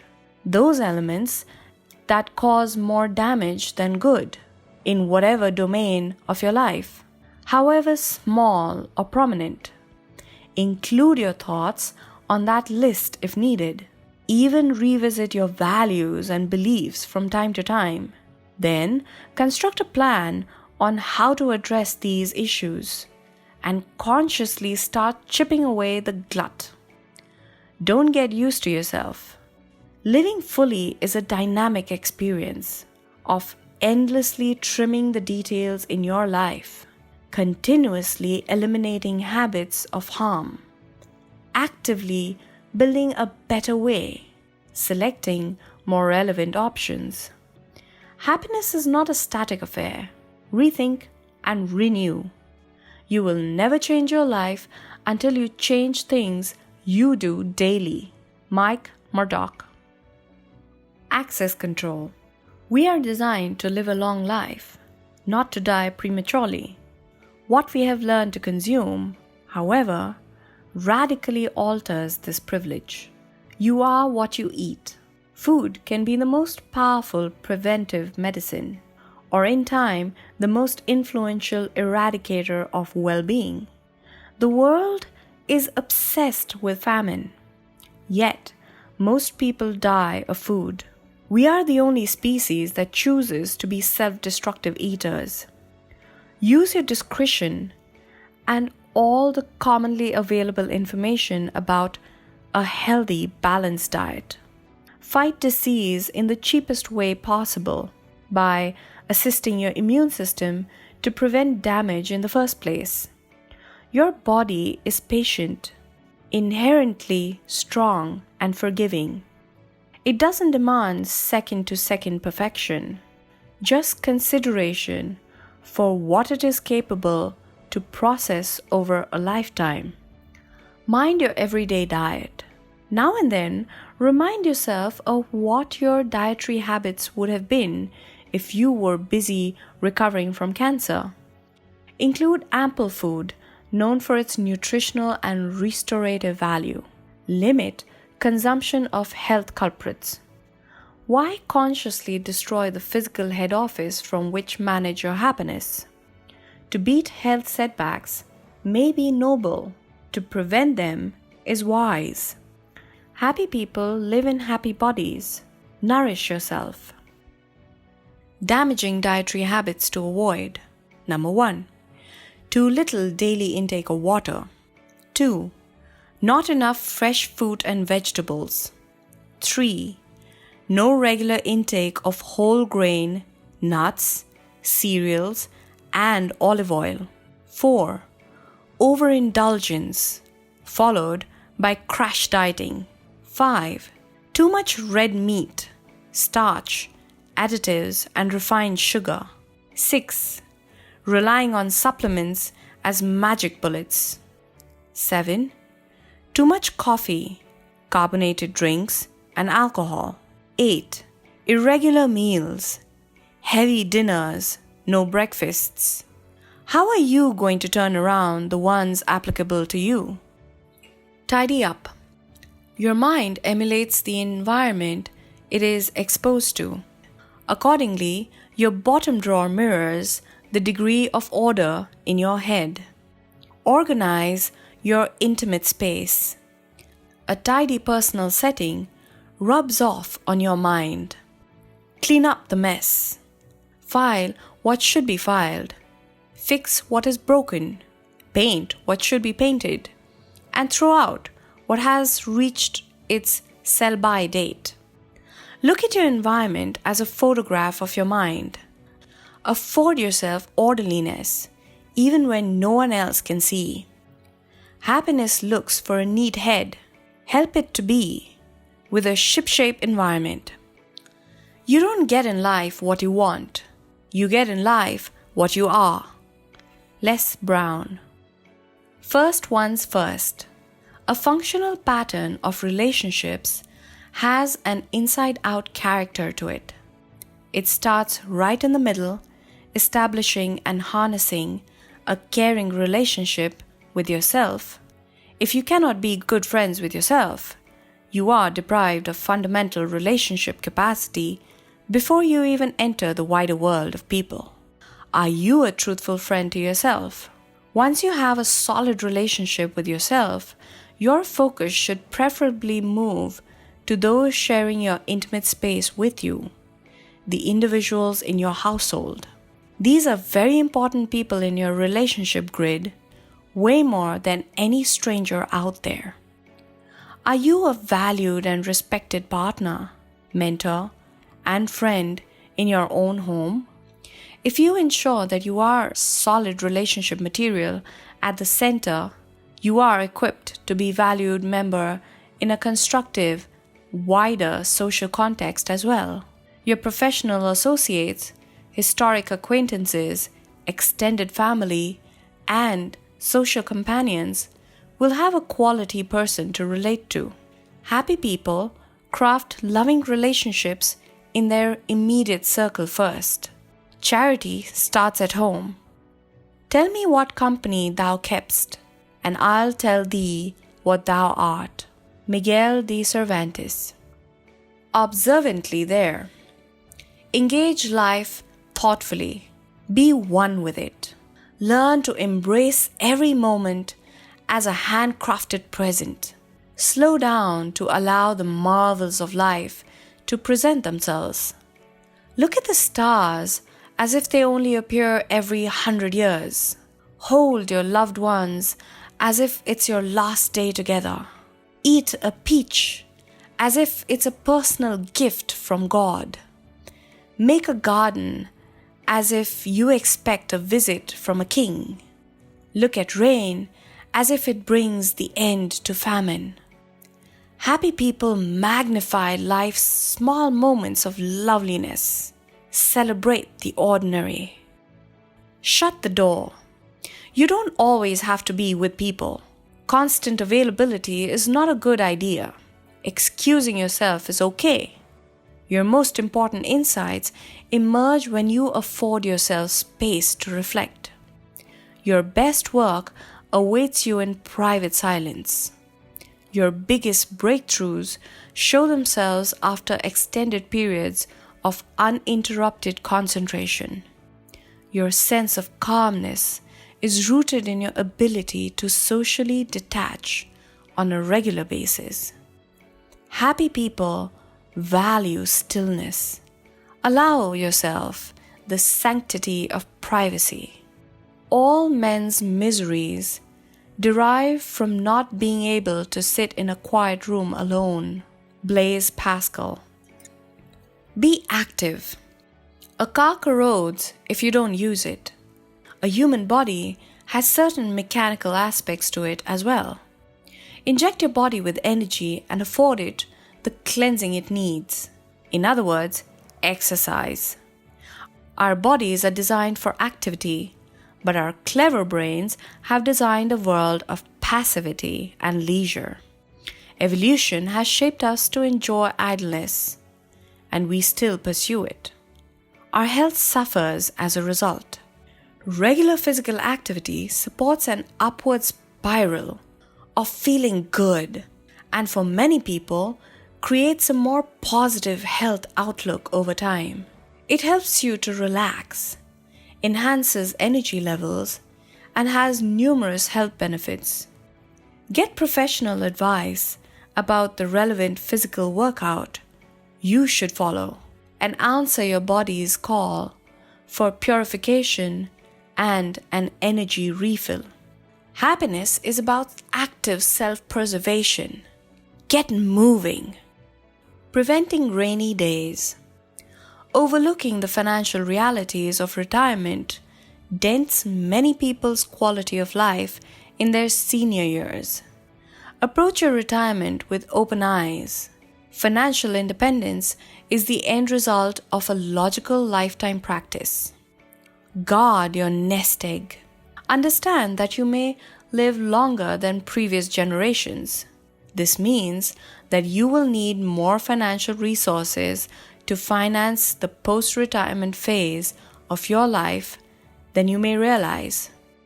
Provide for it while you have the opportunity. Financial peace of mind after a lifetime of work keeps you young and energized. Make it easy on yourself. Save first, then spend. Whatever your income is, saving is a habit, not a function of income. Know the savings number that will make your retirement possible for you. The earlier you make saving a percent of income part of your financial agenda, the less radical the lifetime challenge. If possible, never stop earning an income while you are healthy, whatever your age. And when you decide to retire, leverage the income-providing capacity of your pool of assets. Calculate the lifestyle your assets can finance with professional assistance. Don't guess it. Then live within your means. Happy people don't set themselves up for hardship. Take charge of your financial destiny. The profile of financially independent people. 1. A lifetime habit of underspending. They saved at least 15% of their gross income during their working life. 2. Didn't fake work or scatter their efforts. They looked after their careers and deepened their skill sets. 3. As a rule, seldom overpaid for consumer items. They were value conscious. 4. Were generally lifestyle debt averse.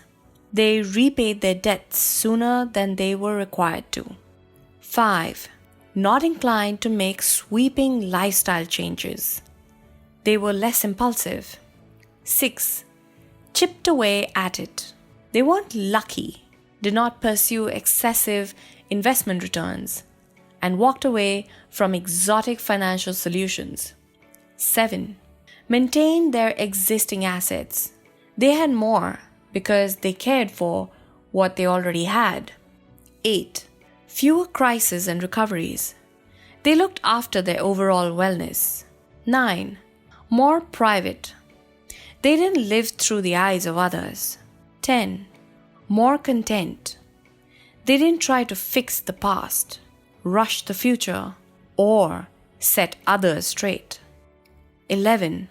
Weren't married to their business ownership. They diversified their investments away from one company at some point. Is your style financially independent friendly? Patient yet persistent. We are not designed to make revolutionary shifts in life. The discomfort of sweeping changes to your pattern of living holds the danger of early defeat. We have been shaped by a history of gradual progression.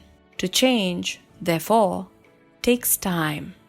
Any radical insight you may take from this book will be of optimal value to you if you back it with evolutionary implementation.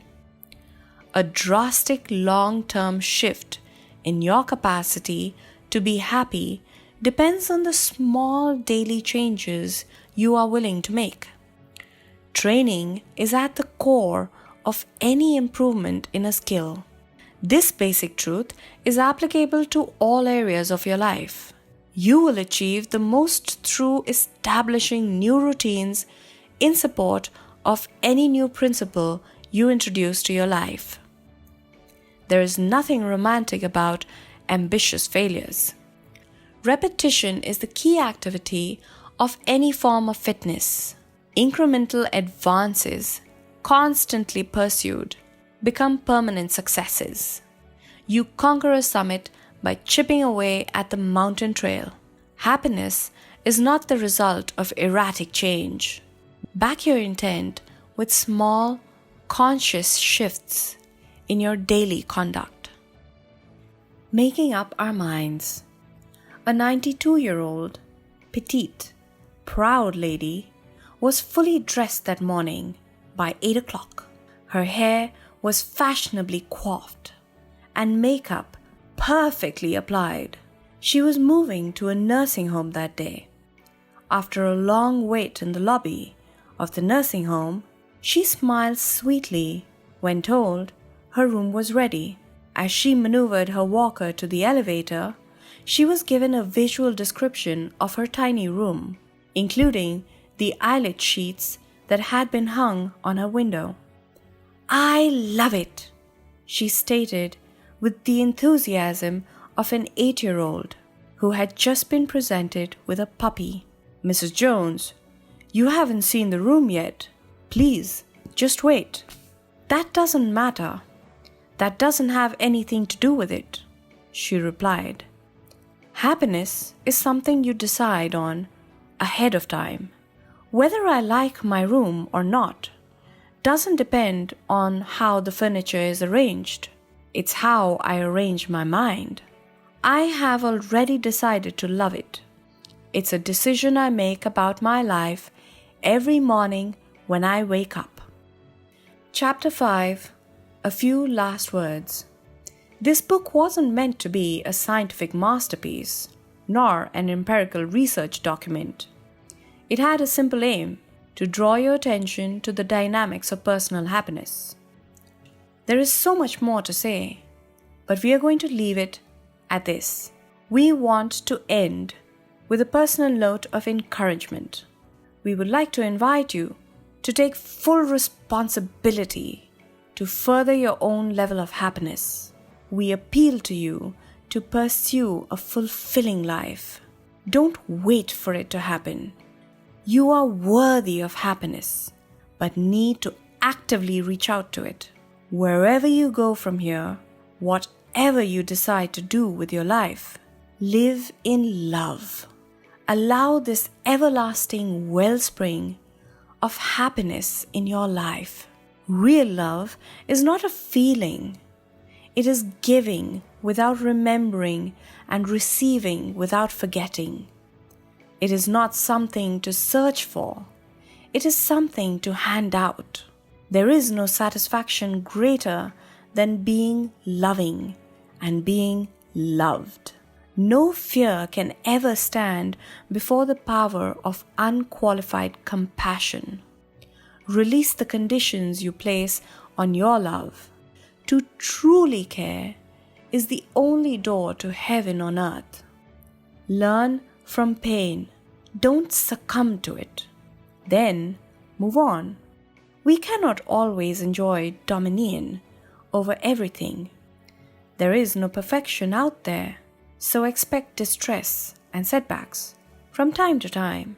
If you are willing to learn from hurtful events, you prevent more of them from happening to you. Don't take life personally, and remember, no one owes you. Talk with care. Besides, other people taking cues from your words, your mind listens to your commands and your spirit takes on the sentiment you express. Show courage. Make decisions. Use this wonderful human ability to not be a victim. Choose to be better off. The more you opt to move forward, the stronger your sense of freedom will become. Because people who act gain personal liberty. Define who you are. Start now and be the best of the person that you can be every day. Happiness is the present state. Don't wait for the future or other people to come to your rescue. Work around your weaknesses. Optimize your strengths. Create your own reality. Regard yourself. Enjoy your own company. Look after your body. Harness your spirit. Grow your competence. Guard your own resources. Act your age. Happiness is the art of prevention. Say no when you should. Be a truthful friend. Start in your own home. Keep your word. Never blame, not even yourself. Keep a healthy perspective on life. Steer away from radical viewpoints.